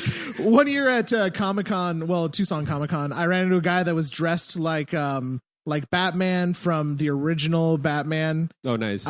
Or not the original Batman, but from the 1989 Batman. Yeah. And I told the guy, I loved you in Mr. Mom. Yeah, that's hilarious. and I got a laugh out of Batman. I thought that was pretty great. Right. Multiplicity. It was like actually Michael Keaton. Yeah, it was actually Michael Keaton just wearing his Batman costume. Like he couldn't turn his neck. Pre-Birdman. He's like, I need work, dude. Like, yeah. I'm gonna go sign autographs at Tucson Comic Con. Come on. Oh man. But yeah, John Glover's Smallville. That's it's sad to admit, but that show I really loved. And all I remember he was about great that movie, as or Lionel that Luthor. show is the theme song that Like was that. Dido, right? Yeah. No, that was Roswell. Oh man, see. What are you even talking Smallville was with Don't care. What was Kristen Kirk? Yeah. Right. Save me. Yeah. Well, okay. We're getting a little off topic here, but okay, bring it back. We're floating. That's kind of the style. It's kind of my fault, but yeah. So we start off with we start out in New York. The Key Luke, what is his name in the movie? Gizmo's Is owner. it Mr. Wing? Gizmo's caretaker. Gizmo's caretaker, or his Mr. like Wing. best friend, the guy that he lives with, his roommate. Really. So he has a shop now. He has a shop now in New York, and so he's starting to get muscled out because the clamp company wants to bulldoze their to build ironically an Asian themed like stretch mall or something. Chinatown of the future, I think is what like Mr. tearing Clamp down calls this it. tearing down this like this shop that's full of all these like ancient historical wonders to put up this like ridiculous thing is also just sounds familiar. Every single thing in this film is so like on top of its theme of just being like corporate America wants to destroy everything. Yeah. And he like brings in a TV. Like Clamp doesn't even come down to the shop. Yeah. His assistant brings down a television. Played by the amazing Robert Picardo. Yes, Robert Picardo. Great guy. As we know from Voyager or another great character actor. He was in Inner Space. He was one of the thugs. He was also the cab driver in Total Recall. The robot. Yeah. And he's like the head of security in this movie. Yeah, he's the head of security, Okay. right? Yeah. He actually has a really good arc in this, but we'll get to that. We'll get there. So he brings Horrifying. the goons come in. The goons come in their suits and their early 90s Gucci Armani suits, and they bring this TV in, and Clamp tries to do his little spiel, and Mr. Wing is not having any of it, and so he's like, but the guys are like, well, he's going to die soon anyways, and they say cut 6 months later, and sure enough, the next scene he's dead. So Gizmo's in mourning. Gizmo's a little band for mourning, and then you miss an important detail here. Oh, okay. So when they bring the TV in and they leave, and Wing says, "Hell no, get out of my shop of curiosities." Gizmo changes the channel. Oh, right, they leave on the TV. and he starts watching Rambo. Yeah, that's right. It pays off later, right? And It's a immediately knows Rambo too. Yeah, it sets a setup for which kind of lends more to what Steph was saying about that knowledge. I think the Gremlins have some kind of like access to that media. Yeah. But so right off the bat, as soon as the old man's been dead, they send a bulldoze. They don't clear the space out. They don't even go into the space and try to see like what's valuable. They're like, no, the whole thing down. Rude. Gizmo's in there, Rude. but he makes it out, and then he's captured, and so we're like, whoa, what's gonna happen to him? And then so we meet Billy and Kate, and there are now these two Kate bumpkins has living in the wonderful new hair. She's got a nice little bob. It's very cute. Yeah. Zach Galligan has put on some weight. I think it's alcohol weight, and that's just me. I just think he's been getting so much munchies from smoking all that dank. Could be. Well. He looks a little bloated. His eyes are a little glossy. That's all I'm going to say. It's true. And Dick Miller, I think it was Dick Miller actually that probably sent Zach Galligan. I'm going to go as far as to say that he'd send him down that drinking You think path. Dick Miller was the straw? Look, he's just under a lot of pressure. He's in handing corporate over- America, trying to make his mark. He's stress eating, getting true. some Ben and So Jerry's. Billy- salted Dick Miller's like caramel Joe core. Dante doesn't make enough movies. didn't Yeah, exist here's back this then. flask of some, whatever. But so Kate and Billy live in the big city, and Billy's now working in the art department of the Clamp Industries. He designs he's like an industrial designer. He's not an architect. He's an industrial designer. So he designs buildings or whatever. And Kate works in the building. She's like a concierge or like a tour guide, right? Yeah. And so Clamp is modeled after he's modeled after both Donald Trump and Ted Turner. And it's pretty obvious because you can see Clamp's book, which is an exact copy, down to the font and the cover of Trump's Art of the Deal. And so there's that, you know what I mean? So we have Trump now leading this building, who's like, and Daniel Clamp was supposed to be the bad guy of the film, but they changed it because they loved how much John Glover, how much he put into the character, and the naivete and like the sweetness that he brought to that character. We can't have this guy be the bad guy. Yeah, he's just kind of like this detached, rich guy. Aloof, Here's the thing. I think this softened the blow, man. The eccentric This led to the nomination and election of Donald Trump. Do you think this is some kind of like? It turned out that he's a nice this is like guy. Social priming for. This is a primer course. Yeah. This whole movie was probably sponsored by Trump to begin with. You can see Justin's whole conspiracy theory. I know. The Gremlins 2 led to just go to 2016 Gremlins hacked results. our 2016 election. I'm hazy on the theory now, but by the end of this podcast, I will have a full-fledged theory. Yeah. Just check him out on www.reddit.com/theories. Find him. So we're in the Clamp building, which is like this smart building, and as like we said before, there's like a mall, there's a food court, there's the geneticist lab, which could have been a plastic surgery clinic or something. That's what Clamp said, or something like that. It's like working at Google. So basically, anything could be put into this building, and the reason why the whole thing is set in this building is for budget reasons, because setting a Gremlins movie in New York would have been very expensive, and I think they learned that from the Ghostbusters movies, or from Muppets Take Manhattan. Muppets Take Manhattan. So it's a lot easier, especially when you're working with puppets. Like you have to build into the set, you have to go into the ground, you have to do all this. So this whole movie is shot on one soundstage, which actually that's like my one gripe about this film is it seemed like the first movie had it had more locations, space, had more variety in locations. It was a backlog. It was. You had like the schoolroom, and you had the house, and you had the bank. They had a lot of control, right? Yeah.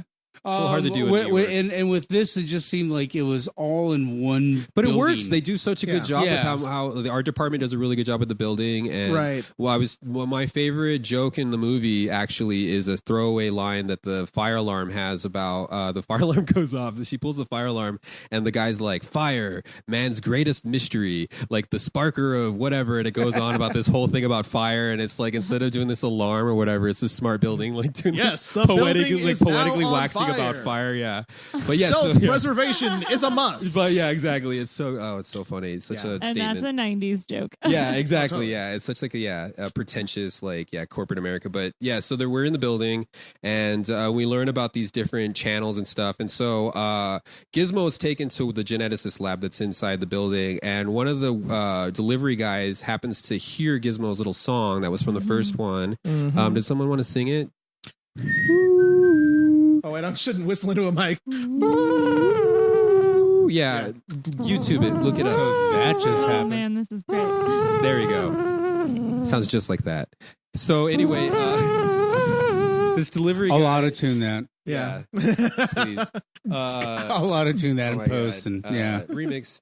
So the delivery guy has the tune, and Billy hears it, and so Billy's like, I better go check it out, which is I think Billy's done a lot of growing since the first film, because Billy's kind of a little of a dingbat in the first one. Seems a little bit sharper. He's a little more mature, maybe, He's that moving to the big city, man. Exactly. Toughen them up. I think it's all those times that Billy's been spending in the bars, but so Billy's had some world experience. All that mind experience. He's experienced more life in New York.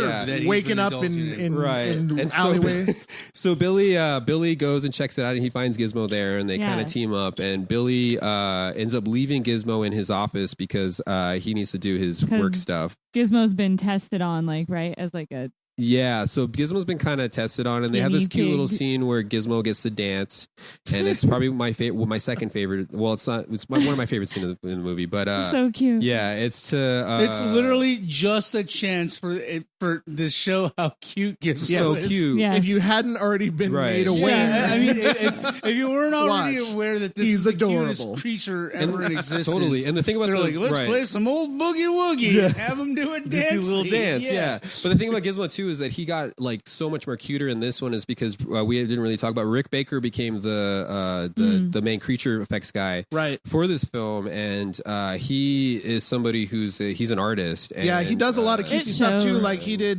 Captain EO. Yeah, he did the Captain Michael EO actually, Jackson and like right before, Disneyland. relatively Yeah. before this. But Rick Baker, he wanted more control over, you know, how much he could do with the Gremlins and stuff. Right. And so they told him, you know, there's an infamous Keenan and Peele, or Key and Peele skit where is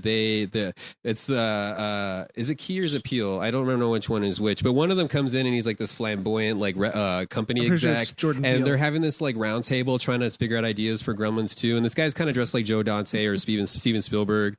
And he's talking to them and they're trying to workshop this movie or whatever. And this guy comes in, he's like, you could do whatever you want. Yeah. Like you could, this guy's made of vegetables and this one's a woman. How about a woman? Yeah, how about a woman? This one's made of electricity. You're just putting words together, and you know, you're yeah. Now I'm just gonna put two words It's together. hilarious, and so like you know, and it's a funny skit. Yeah. But I come to find out through I think it was like some article somewhere. But Joe Dante had talked about it. He said, yeah, it was literally like that. Like it was Right. almost literally. Oh, man. That's so that good. was the discussion table of they were like, let's have this thing, let's do this thing. If you'd And- like to see the video that Todd is referencing in this segment of Electric Boogaloo Part 2, go visit the Electric Boogaloo Part 2 Facebook page. Like, I actually posted that yeah, yesterday. like, comment, share, hashtag, and tag.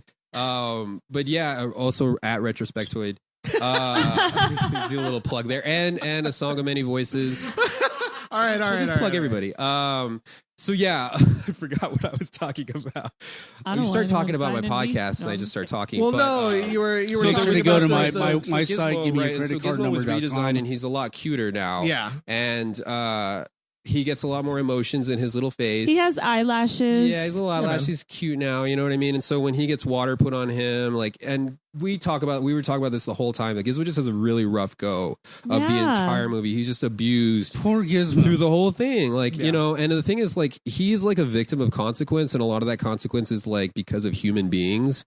And so it's like, you know, he's like the little panda on like, you know, the World Wildlife Fund thing. You know what I mean? Like he's like the little representation. Like this is what happens when you're not responsible human being. Right. Yes. You know what I mean? Like this little poor little creature. and then gets shot. the other Mogwai are mean to him. Yeah. And then they turn into Gremlins, and the- immediately Right. they're like put him in like worse and worse situations where I think It it escalates culminates really in like quickly, yeah. they tie him to like a toy train track. It's just and- short of yeah. waterboarding poor little Gizmo. Yeah, And- pretty much. If they would have known about waterboarding, they would have done Jesus. Okay. Well, yeah. But Bethany, what were you saying?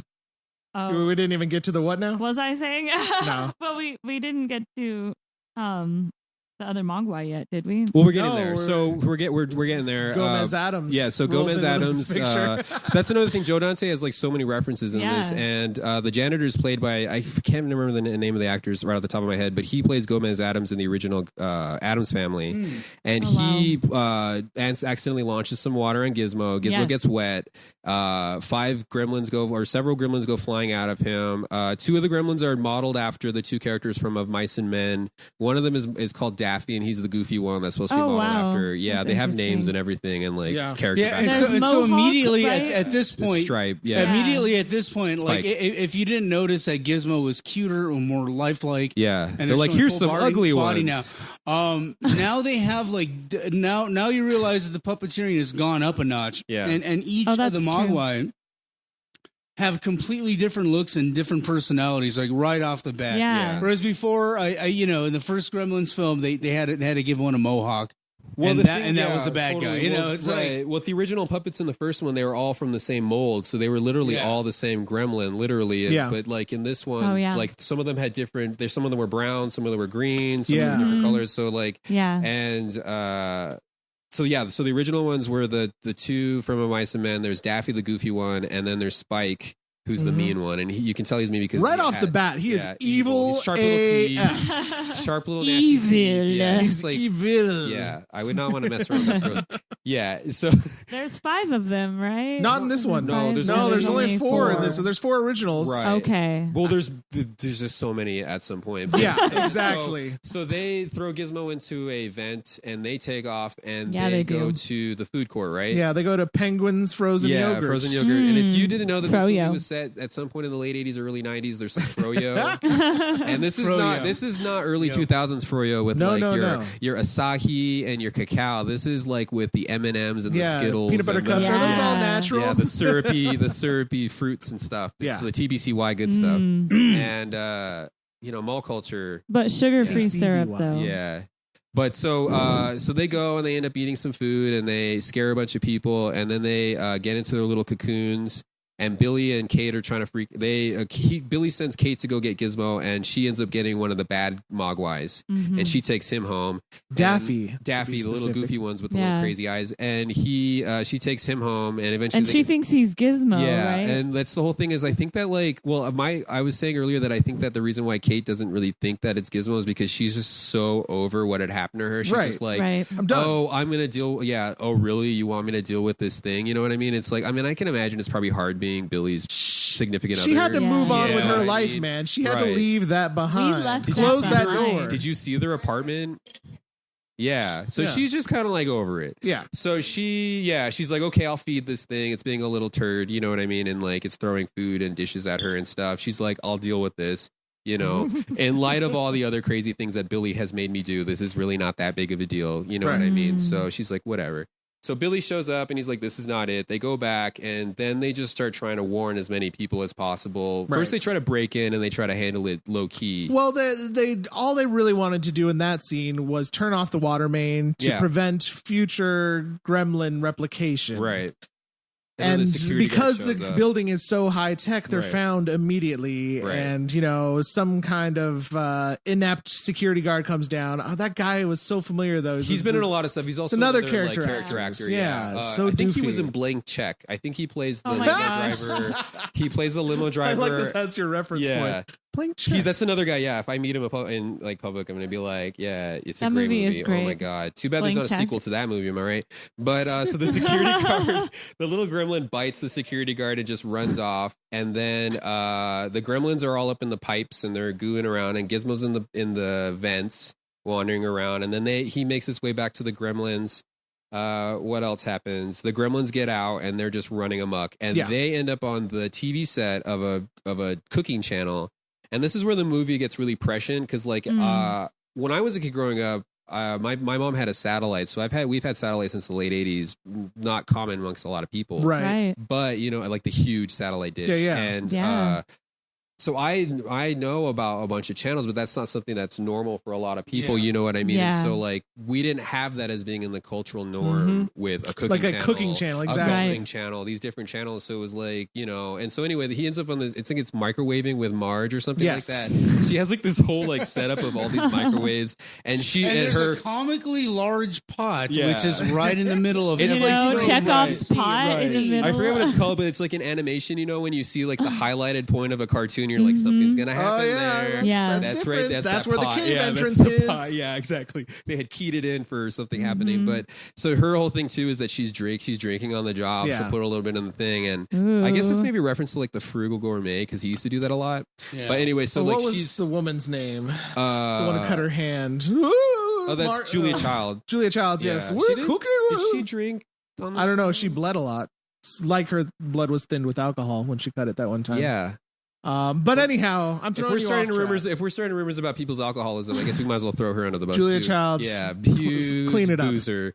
Am I even saying the right name? Is it really Julia Childs? It's really Julia Childs. Yeah. Okay. Yeah. Clean it up, man. Okay, well, we're sorry, Julia Childs. Stephanie asked us to. I wasn't talking about Julia Childs. I was talking about Julia Child. I don't know what you guys are talking about. Oh, yeah, it's different. I was talking about Julia Stiles. Oh, say the last. I was talking about Ryan Stiles. Oh, man, now we're just we're going. Yeah, let's and off on the tangents we go. Backpedaling. But anyway, so so the gremlins get out and they get on this cooking show, and so they end up in the pot. The little gremlin doesn't start multiplying even though he's in the pot. No, this is one of the loopholes in the Gremlins universe is that it has to be so many loopholes. It has to be pure water. Let's address the elephant in the room here. I always say it's Roger Rabbit rules, which is that if it's funny, it happens. You know what I mean? And so it's like if it's funny for him to pop out of the pot and not multiply, then it works, right? So he pops out of the pot, Havoc runs amok, and stuff happens, and eventually the gremlins throw the metal into the microwave, causing the fire to go, and so the fire alarms to go off, and the water gets on them, and they start multiplying, and that's when there's a whole ton crap of them. That is the initial explosion of gremlins. And so if you thought that there was a lot of gremlins in the first movie, oh wow, there's that famous scene where you see Stripe or whatever walk out, and it's like terrible claymation. It's like the one terribly low budget scene in the first Gremlins where it's like here's a bad guy and Bill it's Tippett paid his rent. Bad guys, but it's like terrible claymation, and they're like walking down the street and like, oh my god, shit's gonna break loose. Aww. Yeah, and Gremlins 2, it's like it's state of the art. It's like no. Yeah, there's like little gremlins growing 8,000 puppets on scene. They're like growing right out of the backs of the other gremlins. You get to like watch them form. Totally. It's pretty incredible. There's probably more puppeteers on set than there are actual actors. Oh, I'm sure of it. Two people per puppet probably. Yeah. So the gremlins run amok and they start multiplying, and as they're multiplying, Billy's trying to him and Kay get taken to the control room. And he's like trying to explain to these like technicians and stuff. Actually, he's explaining to the head of security, and the technicians just happen to hear. It's like a really funny scene where they kind of like involve themselves in this conversation. And that's what I'm saying. Like that's where this film turns into something that could compete with like Naked Gun or like Airplane or something, where it's like they're riffing on a joke that you already have figured out in your mind, right? As the viewer, so they're kind of breaking the fourth wall there. Yeah, the rules don't make sense, right? Yeah, so they're talking about the rules of this universe and making fun of it. Yeah. And but in the process, so they're like, well, what if he gets like a piece of food stuck in his teeth while he's flying on a plane and he travels across? Yeah. It's that kind of funny thing. But then like Joe Dante has his moment as a director to kind of respond to that, and he literally has a gremlin like jump through the console and bite the guy's face. Mohawk, we've been calling him Spike, but it's actually Mohawk. The leader. He busts through that control panel as if to say, "Shut up, we get it, we understand." And the director probably like fielded questions like that all the time from That's fans. the whole reason why it was in the movie, right? Because people had been talking about that. They had been talking about the fact that the movie was like very dark and violent for a film that was supposedly like all Christmas movies have to be for kids for some reason, and so it's like but there's a cute little toy in it, and there's a lot of tie-ins. There was the notorious Gremlins game, which is terrible. It's on the Atari. It's so bad. Then there was the Gremlins the book, and then there was the Gremlins album, Gift of the Mogwai. Terrible. Yeah, I got it. Yeah, I got it on vinyl. It's amazing. Yeah, I throw it in all my DJ sets. He just but they were already merchandising in the first one, but in the second one, it was just like so like meta referential in the entire thing. Absolutely. And so like having the Gremlins take on, like, for instance, we were talking about how each one of them, like, to suit the situation, then they have like a little outfit, you know what I mean? Like the little gremlin that's messing with the elevator has like a little construction outfit. He has like a little hard hat, a little like denim shirt with a cutoff sleeve, jeans, vest. And it's like to size, it fits him and everything, and so like, you know, and that's like touching on like the whole absurdist satirical aspect of this film. I mean, there's a gremlin that turns into a girl that eventually marries a guy. Yeah, that's how they close the movie. And you mentioned earlier that this was Dante's that he said that this is the one that feels the closest to his heart, like the closest to his vision. And I just think he always wanted to be an animator and to do Looney Tunes. Totally, and I mean, and that's one thing we actually skipped on is like the Chuck this Jones whole element. movie starts out with it. Yeah, exactly. Very heavily Chuck Jones. Chuck Jones, like Warner Brothers Daffy Duck. He got spoof, and you know, he brought him out of retirement. So I mean, go ahead and talk about it. But it's seeing this film and having, and you know, and then after what you said, now I finally put together, it's like he, I guess, liked horror and he was good at filming it Yeah. and establishing and using those cool horror camera angles. Totally, yeah. And lighting and stuff and that aesthetic, but really all he wanted to do was make a really dorky, goofy absurdist cartoon. Totally. He's using the Looney Tunes soundboard throughout both movies. Actually, I think like train whistles and boing. Yeah, like in the third act. In the third act is when they use all the Looney Tunes. That's like something I think I read was that they use the Looney Tunes in the third act. Because every act, like I said, like just gets more and more ridiculous. Yeah. And so now the Gremlins are running full amok in the building. They've multiplied, so there's a whole bunch of them. They're in the control tower. And then what happens after that? Well, they get to the genetics lab. Then they go back to the genetics lab because... meanwhile, Mohawk...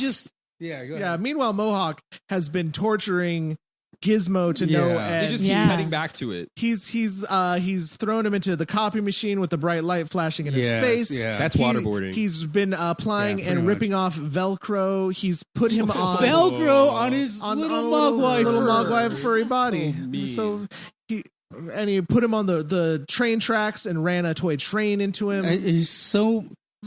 Mohawk is so mean to Gizmo, and Gizmo didn't ask for it. He was just minding his own business, being a mogwai. Gizmo's still like in a phase of like grievance, you know what I mean? Like still grieving, like you know what I mean? Well, I mean the first mean thing he does to him is he takes away his owner had a bracelet, like, his little like armband, and he like rips it off him. It's like the first thing he does, right? Just to I guess establish dominance, and then man, he just kept messing. He's just being a little turd, yeah. But we're at the scene now where we're at the scene now where they go into the genetics lab, and it's just like the best part. No, so this is the part where it just turns into a cartoon. It's like it's literally. Like, all right, we're in a genetics lab full of all sorts of genetic juices. Yeah. This one's for a spider. This one's for like electricity. Sunscreen. Yeah. This one's for electricity. Let's see what happens here if they drink the juices. And then, of course, there is the brain formula. And the brain formula. This has got to be, the standout Gremlin star of the Tony movie. Randall absolutely. The brain gremlin. Tony Randall, he drinks the brain formula, falls behind the counter, does one of those comedic shadow, like Dr. Jekyll, Mr. Hyde. He comes back up still looking like the same gremlin, except and it's literally Frasier. Except he's wearing glasses. Somehow he grew glasses through the process of drinking this fluid. And everyone knows glasses make you smart. Instantly smart, yeah. Well, Tony Randall, as people know, is infamous for The Odd Couple, and that puppet was one of the most articulated puppet at the time. To date, at the time was one of them, because to get it to talk, and they used a computer program to sync it up. Oh, wow. Which is the same program they tried to use for Team America. But they had to mess it up a little bit because it was so creepy how synced it was to their voice. Like how good, because the technologies, you can tell in the movie, was already good by 1990, right? Yeah. By 2000 what is that? And whatever when. What's that thing where robots get too close to being human? Singularity. No, well, it's called the Uncanny Valley. Uncanny Valley. That's what I'm thinking. The valley. Yeah, the Uncanny Valley. So the Uncanny Valley basically is too much. It's the distance in which a human being cannot distinguish whether something is real or not. Right. And so, because at first they're attracted to it, and then they're repulsed by it. Exactly. So that's the Uncanny Valley. So this puppet though is amazing, and so he's given this articulation because of this brain juice, and he is the voice of the Gremlins. And by that I mean that he says the most absurdist things in the most like articulated way. But it's like, he's like C-3PO. He's talking about like anarchy, and he's talking about taking over human civilization, but he's also talking about like how it's all about chaos and things are like and it's really interesting that like they went this weird route where they're like, why don't we just give them a voice? Like what if we decided we were going to give them autonomy and they're going to like have an ability to talk, it's going to be Tony Randall. Well, I'm of the opinion that the Gremlins and then there's a singing number, because oh my God, we'll get if to he that, can talk, he can definitely sing. Did you want to say something, Stephanie?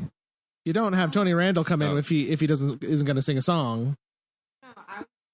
There's a mic. You got to speak into it. No, just I mean, it's not really, but is that something that I think is really sweet and cool? That is the same between the Mogwai and the Gremlins is that they seem to both like be it's music is irresistible. That's true. Very musical creatures. Like, very true. They can't not sing along. It's like shaving a haircut. Totally, they can't resist. That Yeah. whole cartoon thing. Yeah.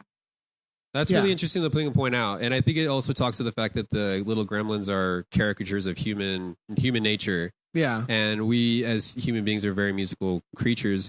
And also they really like fall back on pop culture references and stuff. Yeah. And so a lot of that's music. So Tony Randall's this smart creature. There's a bat one that's given sunscreen who flies out the wall and he makes the Batman symbol to just remind you to go out and buy your Batman. Hey guys, Warner Brothers. Gargoyle. Yeah. Well, he goes out and he fights the Futtermans and it just happens upon the Futtermans who are bring up the Futtermans, what the hell, okay, and I said this a couple of times because even myself, like, I'm trying to be okay with it, but the Futtermans from the original movie, Death by Snowplow. Daddy Futterman was like the guy that was like, those damn foreigners, and they get run over by a snowplow full of gremlins. Right.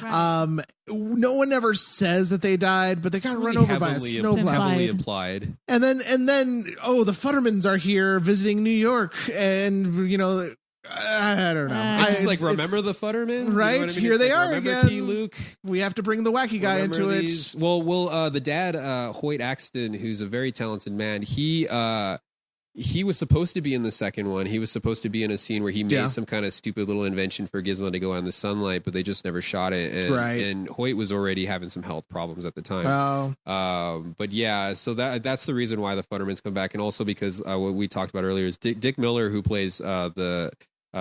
Futterman. He's in every single one of Joe Dante's films, so he had to be in this film anyways. So they're like, well, if we're gonna have him in this film, we might as well do the Futtermans. As long as you're mentioning that, I remembered where I know that security guard from. He's the neighbor in Burbs. There we go. He's Tom Hanks' neighbor in that movie. He's like, rah, rah, rah, rah. Right. Yeah, he's that guy. Right. The guy that does that sound through the What was that again? Yeah. One more time. Yeah, so The Burbs Gargoyle. is a great movie. If anyone listening hasn't seen that movie, it's so funny. If nothing else, The Burbs. Really, yeah. So it's gonna be at the Loft, the Burbs. apparently. It's like an abbreviation for the suburbs. Yeah. If nothing else.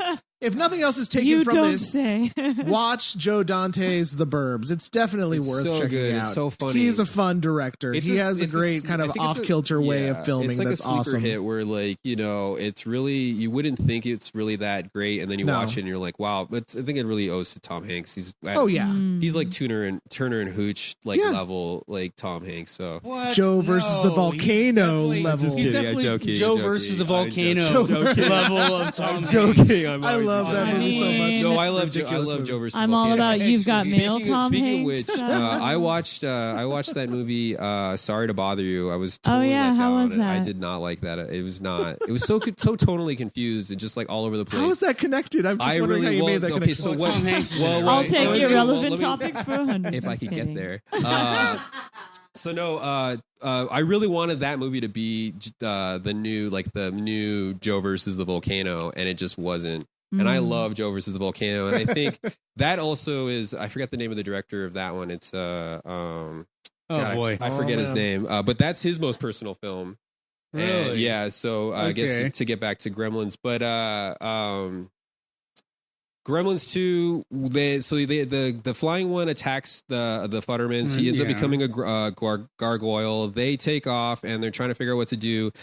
The eagle guy, Mohawk, Mohawk drinks the spider formula and he becomes a big giant spider, and he gets a really badass cameo where it's Slayer's Angel of Death, which is a really cool, you wouldn't expect that to be in a. And there's thank God it was. I don't remember hearing it, but there's also like a Faith No More song in the. So meta. somewhere. Yeah, and it's like it's hilarious that those are in there. I don't know if Joe. It's that time frame. It was 1990. Yeah, Faith No More. I mean, come on. 1990 was a hell of a that's year. about as dangerous as why people wanted to go. But anyway, Faith No More. yeah.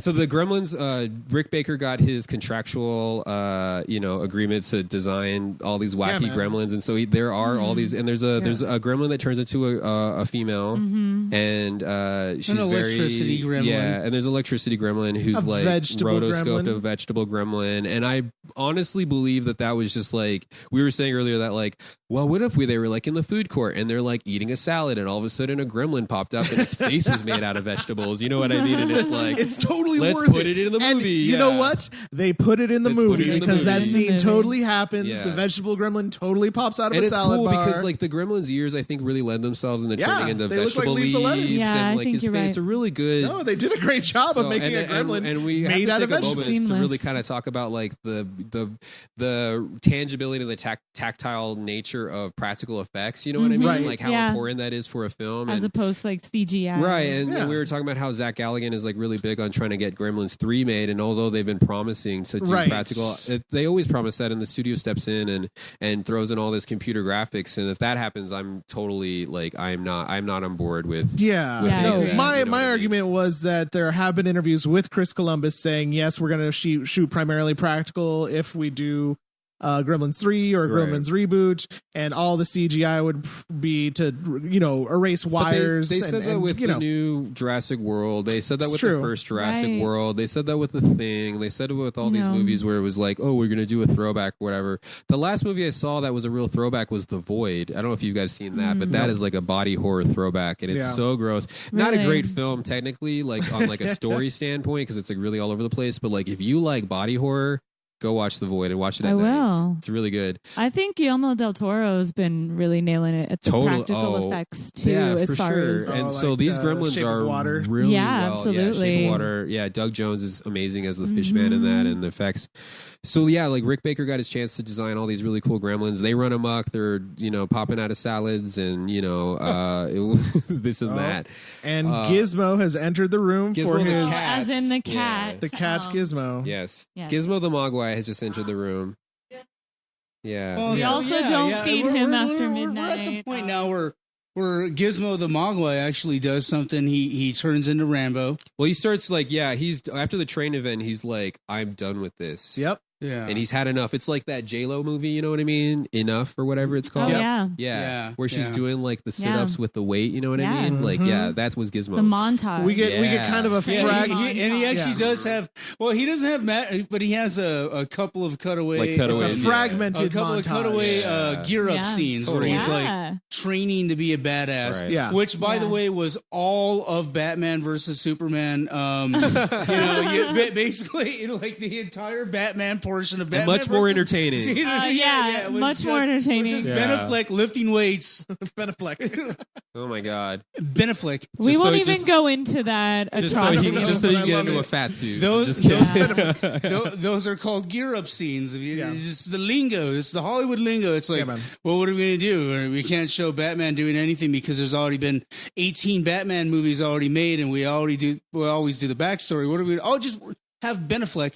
Just have him working out. Just have him working out every time we see people really him. like that salmon ladder on the Arrow show. Yeah, so why- let's just have Ben Affleck. Have- Why can't we have? Why can't we have? He's Ben like Affleck. he's like a Who is 40-year-old Ben man. He should be. Why can't we have? Why can't we show him like Ben Affleck. stretching or like you know what I mean? Yeah, Like, yeah. We're doing not some, going to like, show him. We're going to mindfulness show him as like practices. upward Gets dog. mindful. Yeah, Mm. drinking some tea Yeah, no, or we're gonna- something. You know what I mean? Yeah, No, he's we're- like punching a bag or something. Yeah, or like beating up a homeless. Anyway, so Gizmo is doing this. Yeah. He's getting ready to pull some is. Batman. He's on lifting some 5-pound motherfuckers. weights. He's getting out there ready. watching Rambo. He's getting himself Yeah, ready. yeah. And so he's getting ready. He Everybody even gets a little headband. He's listening to his "I Got This" playlist. Yeah, and the Yeah. Futtermans had Yep. their moment. I think everybody at this point, it's like this is their like revenge story. This is like a Yes. love letter to revenge at this point. And so the Futterman, Mr. Futterman sneaks into the building. They go up to go visit with Clamp, and Clamp decides that he's going to try to create some kind of distraction and try to get the gremlins outside during the daylight. Right. And Yeah, so they have to pretend Right. that it's night. and there's a scene here where they play a videotape where Clamp plays a videotape where it's like this like calming music, and it talks about like, here at Clamp Industries we've really enjoyed our time working with you, and in the face of total destruction or something like that. And it's really funny Now because- that the apocalypse has and that's so ridiculous, but it's actually based on It's a a true real thing. where CNN Yeah. actually has something recorded, and they re-record it every once in a while where Yeah. I don't know if it's true anymore, but they have a recording of something in the event of something that's just totally like world destroying. So Clamp plays his little video and he gets all patriotic and then God, he leaves. I just hope it's narrated by like Morgan Freeman. It has to be. Because like that would just be like the end of the world. Like if there's any one voice I want to hear at the end of the world. I'm like, okay, all right. If It's like Gilbert Gottfried. Like, yeah, We all already I know, kind right? of see him as God. Oh my God, yeah. Morgan Freeman's played God in enough movies that's the last voice we all expect to hear. Pretty much, I think. yeah. So Clamp decides he's going to go and play hero outside. Mr. Futterman sneaks in through this little secret passageways. They're all kind of just over this at this point. Yeah. Kate's over it. Billy's Kate gets Kate's flashed been again. over it. No, but Billy's it's funny because hungover. Kate has an arc in this movie too, because she's like running away. There's this whole great sequence where like gremlins are running amok in the building, and Kate's running, and she's like and like left and right, and then something happens that happened in the first where a gremlin is wearing a trench coat and it flashes her, and that's it. Like from that point on, she's like, nah, fuck you guys. She like kicks that one across. That was the she last grabs straw. another one, slams into the wall, grabs some fire. Oh yeah. You know, she's suddenly she's like back into hardcore Kate. So mode. when they attack her in the elevator, she's like already just prepared. Oh, you know yeah. what I mean? No, she's and ready. they've got like drills and like man. and they're like what I don't remember them like. You know, sticking a people drill got to all the- outraged about Ninja Turtles with sticks, and then you got these guys. They got power saws and drills. real. And it's I guess the difference is Little that the guns. Ninja Turtles are the good guys, Child-sized but guns. still. But so the gremlins are running amok. Kate's had enough. Billy's hungover, and Gizmo's had enough. He's high. Clamps had enough. Speculation. Just from observations. Everybody's basically had enough at this point. So now we enter into the most like ridiculous point of the film where it's like everything is just balls to the wall, weird, wacky. We've got Looney Tunes sound things. We've got the gremlins who the crescendo and the wouldn't say the catharsis, but definitely the denouement of the film is this. Yeah, If to you use will. my film terminology. Yeah, in the verisimilitude. But no, the Gremlins put on a big New York number, which is probably like that's their sending themselves off. Yeah. Because they think it's nighttime. Yeah. It's their first chance They to think experience the it's nighttime, city. so they're celebrating that So, they're going to yeah. go out and fuck up New York City. Right. So they do this. They just turned 21. Yeah. So Yeah. much like the Doobie Brothers, they're taken to the streets, and so they put on this. Hire the Doobie Brothers. The Doobie Brothers is in the movie as Gremlins. No, they put on this big music number, and then they have this like choreographed thing with these little like what would you call those? They have these like little like tiles that form Yeah, a it's stage. one of those, Yeah, it's yeah. like It one of has those the Gremlins classic face, like yeah, like 40s musical number, throwbacks yeah. where you'd have like women swimming in a pool or something, but this it's- one's just more like tiles. It's basically an This OK scene Go is video.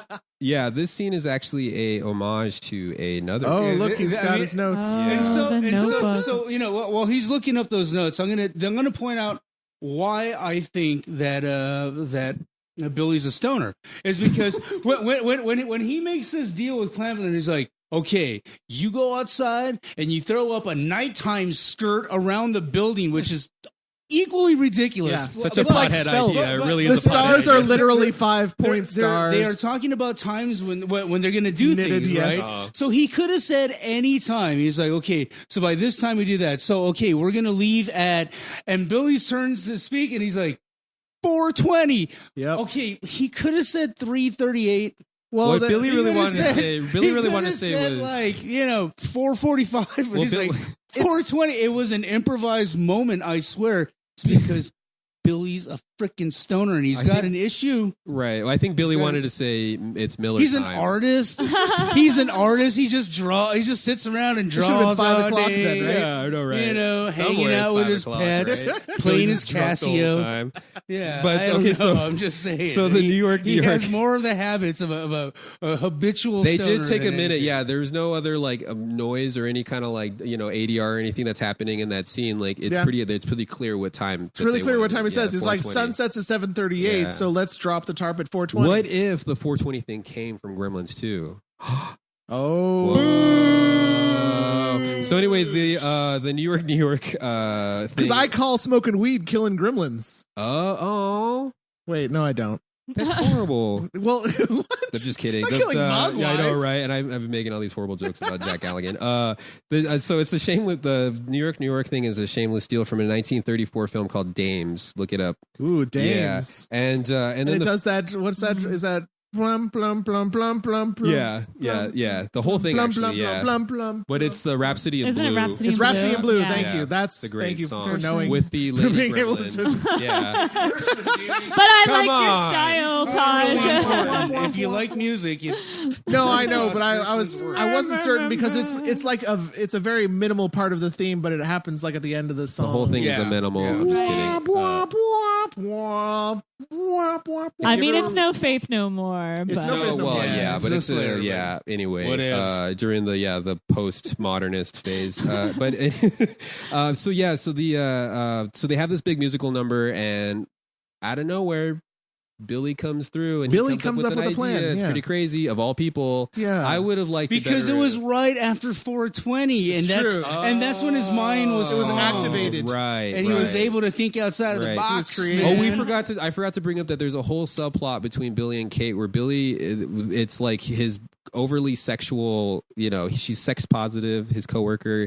She's a business, she's a corporate woman, you know what I mean? And we shouldn't hate on her for She being is trying to get she's trying to get hers. Yeah. She already got hers, okay? She wants to get her business, And she wants to get she her wants to Billy get her on. pleasure. Yeah. And Billy seems like the fast track to both of those Yeah. because, like we Drunk. didn't mention, Clamp came into the office and said, "You're going places, Billy." And so his supervisor, this woman, latches onto him and says, "We gotta talk."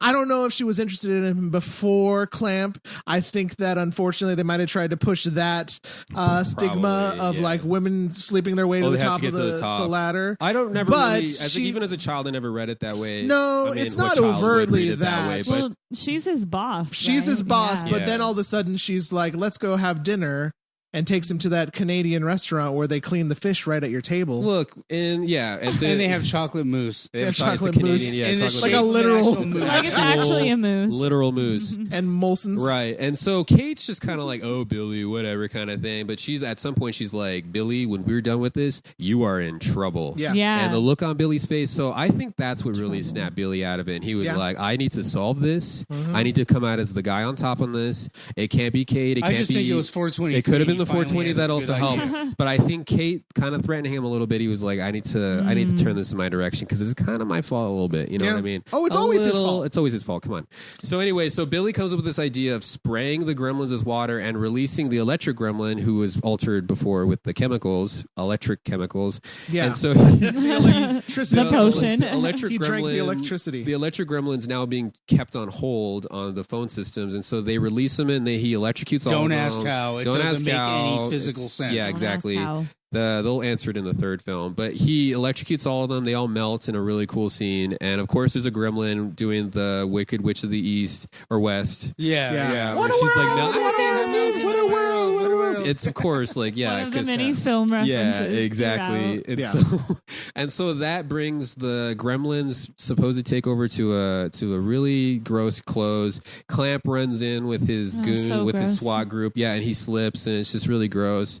And if you think about it, like on the perspective of the Gremlins, they just wanted a little slice of the pie, or the It's true. apple pie. They just want you know? their chance. Yeah, they just wanted a little, true. and I think that's what the brain gremlin Tony Randall says. Yeah, he says it. He's like, we want what you guys have. You know what I mean? And Because, we really didn't touch on Grandpa Fred at all, but at one point there is this TV personality, Grandpa Fred, who hosts like this Saturday afternoon Right. horror film. He's like dressed, Grandpa Munster. He's Yeah. dressed as like a Grandpa reference, Munster. yeah. Absolutely, he's totally a reference to that. Yeah. But he's dressed as Dracula the whole time, Yeah. and he decides to start filming the chaos and trying to report it because every other channel on the Clamp network is shut down. Also, it's his chance to become like actual legitimate journalist, because he exactly. saw Right. how because he runs this like late night Elvira type Yeah. show and nobody's watching it and nobody cares and Right. At so least his lipstick's on point. It is though. totally very on, man. much His on makeup in point. general Yeah, is- and he yeah. finds Long I Duck wish- Dong. Yeah,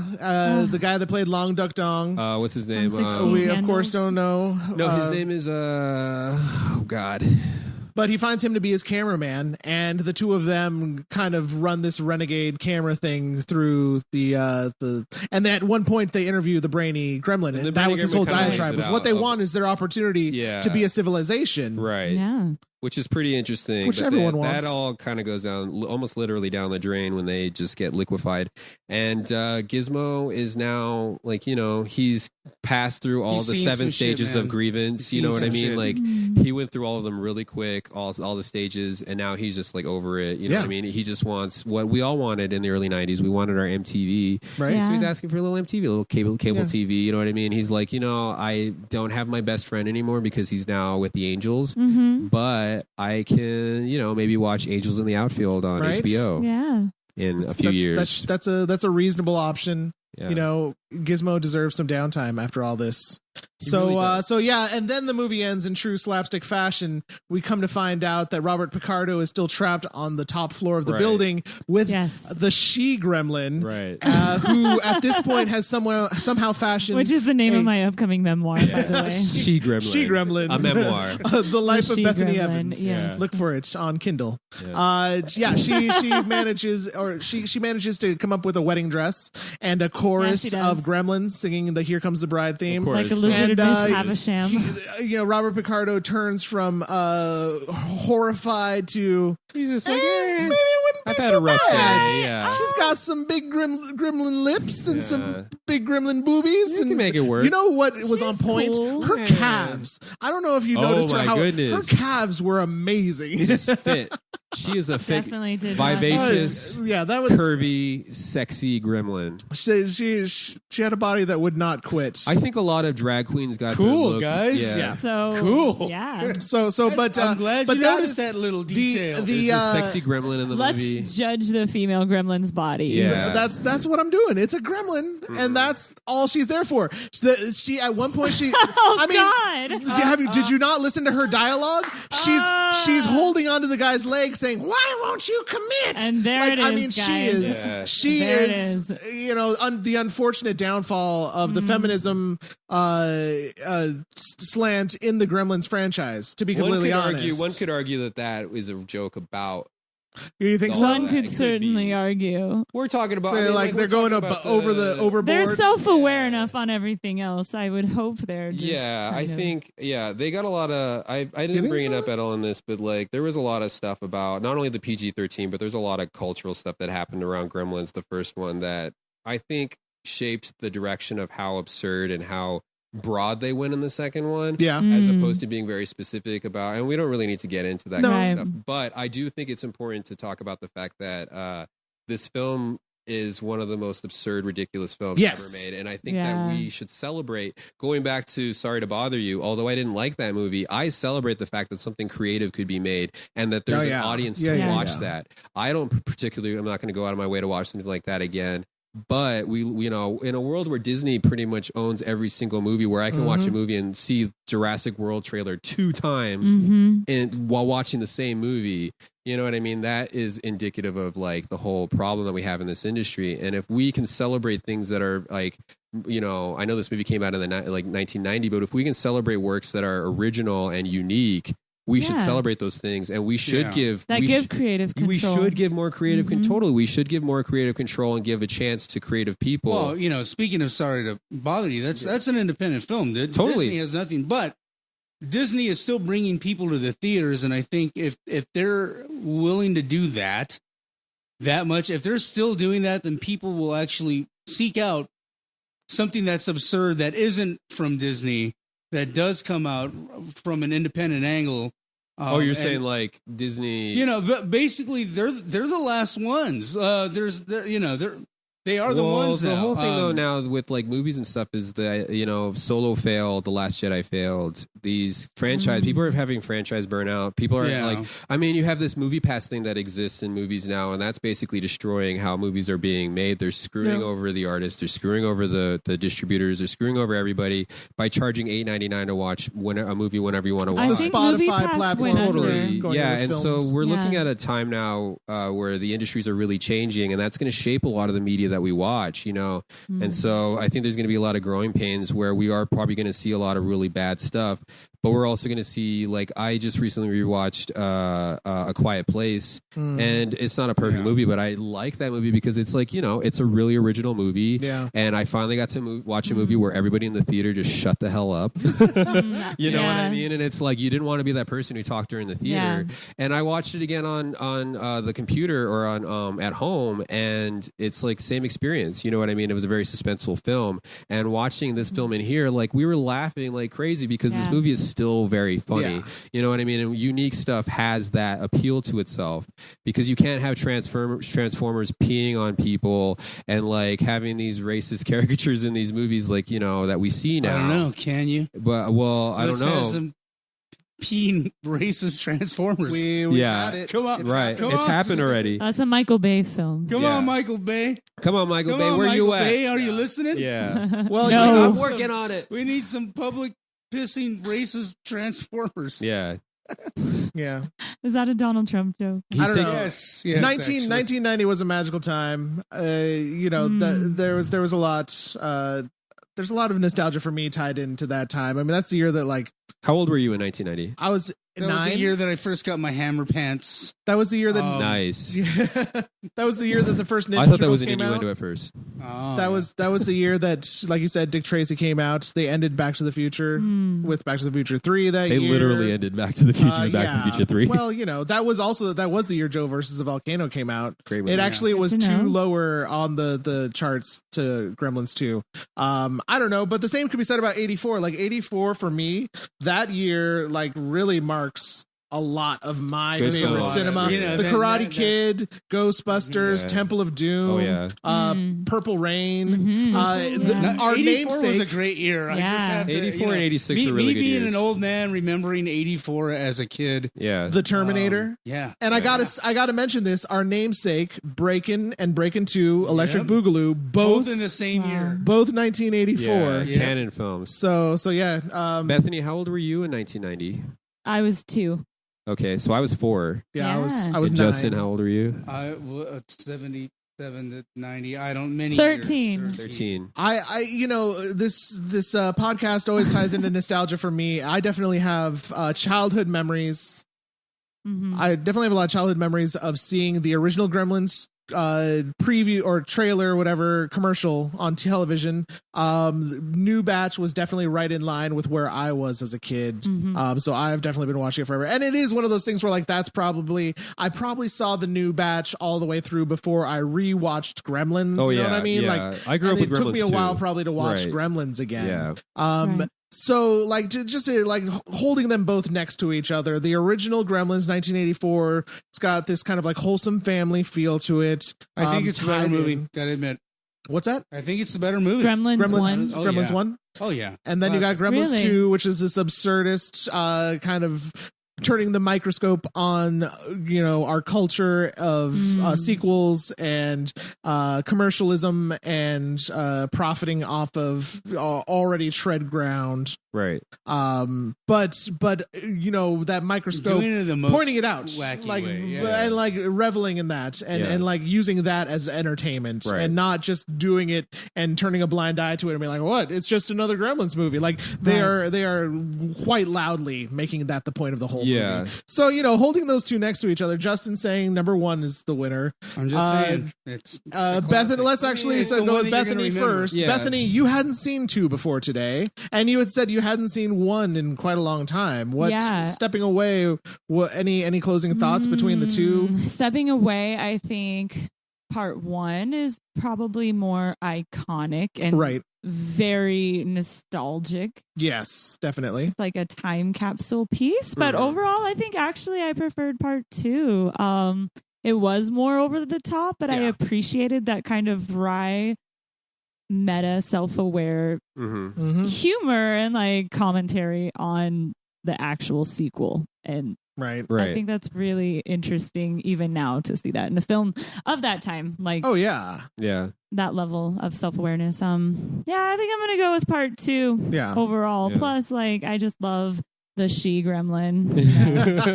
I did not mean any disrespect. No, I love her. I do mean, feel like they make her this she's ridiculous wonderful. She's great. I love her too.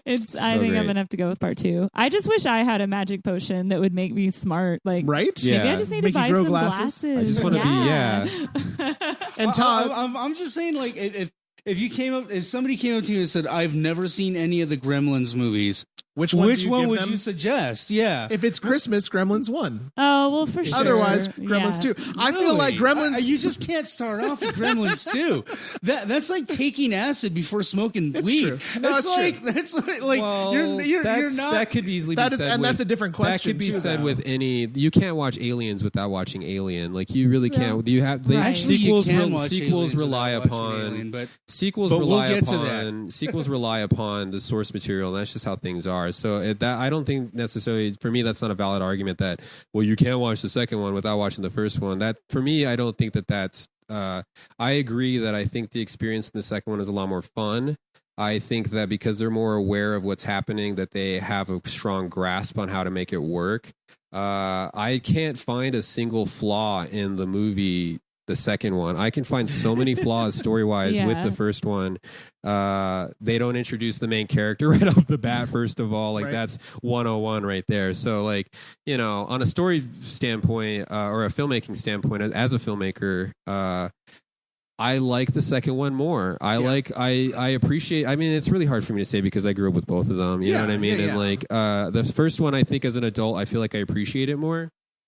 Oh, he's so cute. There's Gizmo being kissed and hugged. Justin is literally cuddling Gizmo Literally. right now, trying to get him to emote into the mic. Not gonna do it. Yeah, I think I agree with some of what Justin was saying about production value. Granted, they had like 5 times the budget for Gremlins 2, but I think a lot of that did get sunk into the puppets and the animatronics as opposed to like set design. Yeah. But Gremlins 1 definitely has the location variety. That really is a key element to like creating a great full story. And I think it's a more coherent story. I It think might be they're more both coherent. necessary. Like, I don't think I would want to watch That's the just thing. one. Like, they're Right. both. And that's not the question of this considered podcast together, in my for mind. sure. About Gremlins 2 is that it's such a statement not only about sequels but also about Gremlins, and so like you're literally but that's any good sequel. Like it's the so like if you're writing science fiction, like as a science fiction writer, when you're writing a story like that, a good science fiction story is a story that will only work with the science fiction component to it. Right. So if you write a story where a guy bumps his head and he loses his memory, and you can do that without science fiction, right? But then you write a story where somebody uses a technology to lose their, it doesn't work. I think both of them don't work without each other. They're so perfectly tied to each other. It's really hard to say, but I mean, gun to my head, the second one.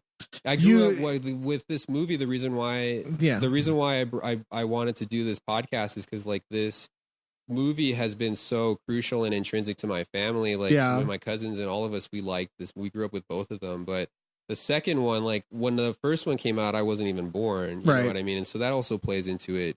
It also plays into the fact that like us as younger people, especially of that generation, we're very cynical and very like, I mean, the 90s kids were also very cynical, but like millennial kids are just so like, we want to like analyze things and find something that like that's why Reddit exists now. Absolutely. So like I mean, to see it through the different eyes, I don't think anyone's one opinion about whether one or the other one is better is valid more than the other person. But on an opinion standpoint, I definitely see why people like one or the other more. Yeah, of course. Which is the most diplomatic thing I've ever said in my life. Yeah, way to ride that line. I think that's true. I think that the referential nature of Gremlins 2, the new batch, would not be as fun if you hadn't seen one. Right.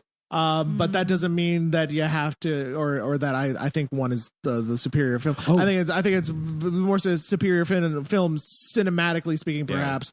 But like from an enjoyment perspective, I don't know. I think I'm more leaning towards 2.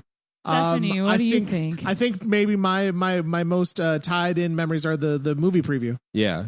That's the nostalgia. When I feel nostalgia for Gremlins, it's for that preview. It's not for the actual movie. What about you, Stephanie? Oh, I think the first one's better Stephanie thinks that why do you think that? because I like it better. She likes it better. She's I think intuitive. that's the best answer we could possibly ask for sure on that question. Yeah. Oh, jeez. And just so the guys, well, sorry. No, I mean, I liked the second one, but I just liked the first one better. Yeah. It's really, I mean, if we were talking about Ghostbusters, it would be easy for me to be like the first one, duh. You know what I mean? Like everybody can say the second one Back is to the Future. Or Brady Bunch movie part 2 is obviously superior. right. Well, yeah, there's a good example of the second one being better than the first one. Thank you. And that's also another example of kind of Finally, somebody agrees. Finally, someone agrees with me. Good Yeah, time. yeah. it only took a year. Yeah. It only took like 3 years of doing this podcast. I will agree that the first one is definitely darker, which I think a lot of people appreciate more. But the second one I think definitely you're is right. so wonky and weird, and I love it. They do the whole like surfing thing. It's just so stupid, like the whole like episode. Right. Cool. Well, geez, guys, I think we've pretty much covered everything we possibly could in regards to Gremlins We've and rode Gremlins this 2. Gremlins train long enough. We've run the gamut, Yeah. so to speak. I want to take this opportunity to thank Todd Begay for being with us to here once again. Thank You you. can find Todd on the internets by the name of Retrospectoid. yes. Look it up in the iTunes podcast library. Also in the YouTube, if you just do a YouTube search for We Retrospectoid. did Fargo. We've done The Last Temptation of Christ, and we've done the life and works of Mickey Rourke. And I think the next one's going to be Edward Scissorhands. Yes, he's Great. asked me to Right, yeah. join for a Star Trek one, and I keep telling you, I don't know shit Like, about damn it, Star Taj. Trek. Wow. Yeah, I know really. some, but not nearly enough to talk at lengths about it. I'll have to find Hey, Tadj, can I put in a request for the next? Yeah, for of the next course. select- Are we going to do yours? Yeah, let's do mine. I always wanted to Batman? do Batman, Batman and Batman Returns. but You say it's the better one until you get to the last I'm having to 10, change 15 of heart minutes. now. I'm having to change of heart now. What? Oh, And I'm you thinking Ghostbusters? Alien versus Aliens. I think that would be Ooh, awesome. That would that's be a a good really one. good day. It I, depends.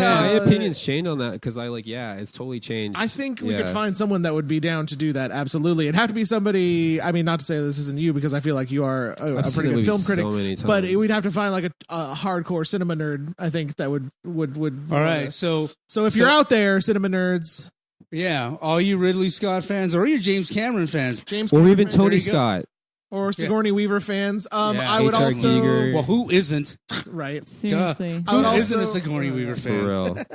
I would also be cutting short if I did not mention that you can also experience Bethany Evans Yeah. doing her both storytelling and what comedic she does impressions with puppets. It's kind of like what's do? it? No, okay, I'm sorry. No, but if you want to see You should Bethany do out that there, though, Bethany. Check it out. Try her it. next stage appearance will be with the Estrogen Hour, September 9th at Laughs. Yes. It's a fundraiser for the Leukemia and Lymphoma Society. Yeah. It's an awesome so event be if sure to you've check never that out. been. It's going to cost you some ducats, but it's going to a good cause. Yeah. Plus, you get to see Bethany perform it on stage, which Yeah. is always a pleasure. But there's no puppets in that. Along with like yeah, and not just 20 me. other So that's women. Yeah. that's like a collection of like female comics, and it's put on Whoa. by Nancy Stanley and Mary Steed, and Cool.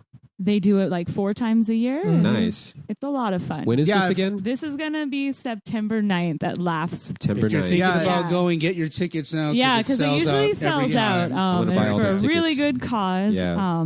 And then also you can check me out on November 1st at Odyssey Storytelling for the Deal Breakers show. And that show is curated by Ethel Lee Miller. It's going to be a lot of fun. Nice. Yeah. and if you want to see other storytellers in our community that Bethany works with, the next installment of Female Storytellers, Cracking the Code, will be August 8th at Cannes. Cracking the Code. Hopefully this podcast will be released before August 8th, but it seems like Cannes has become the new home of female storytellers for the time being. Yeah, we'll be there for the rest of 2018 Cool. at least. And Very Sounds cool. good. yeah, we'll keep you Check all 'em out. posted. And once again, also, Stephanie Gershon, if you want to find out more about her and the tarot reading business that she has embarked upon, you can find her on Instagram at Song of Many Voices or online at songofmanyvoices.com. Whoop, whoop. And Yeah. check out what she's all about because she's got some great insights Check that could her be very out. helpful. Yeah. get some insight. Yeah. So from all of us, and once again, yes, thank you, Justin Miller, for your patience with us today. Mm-hmm. Thanks for letting me talk really loud. Yeah, and I think I managed to keep my levels more decent. You did good. I did better this time. Yeah. So from all of us here at Electric Boogaloo Part 2 to all of you, we will see you on the next episode of Electric Boogaloo Part 2.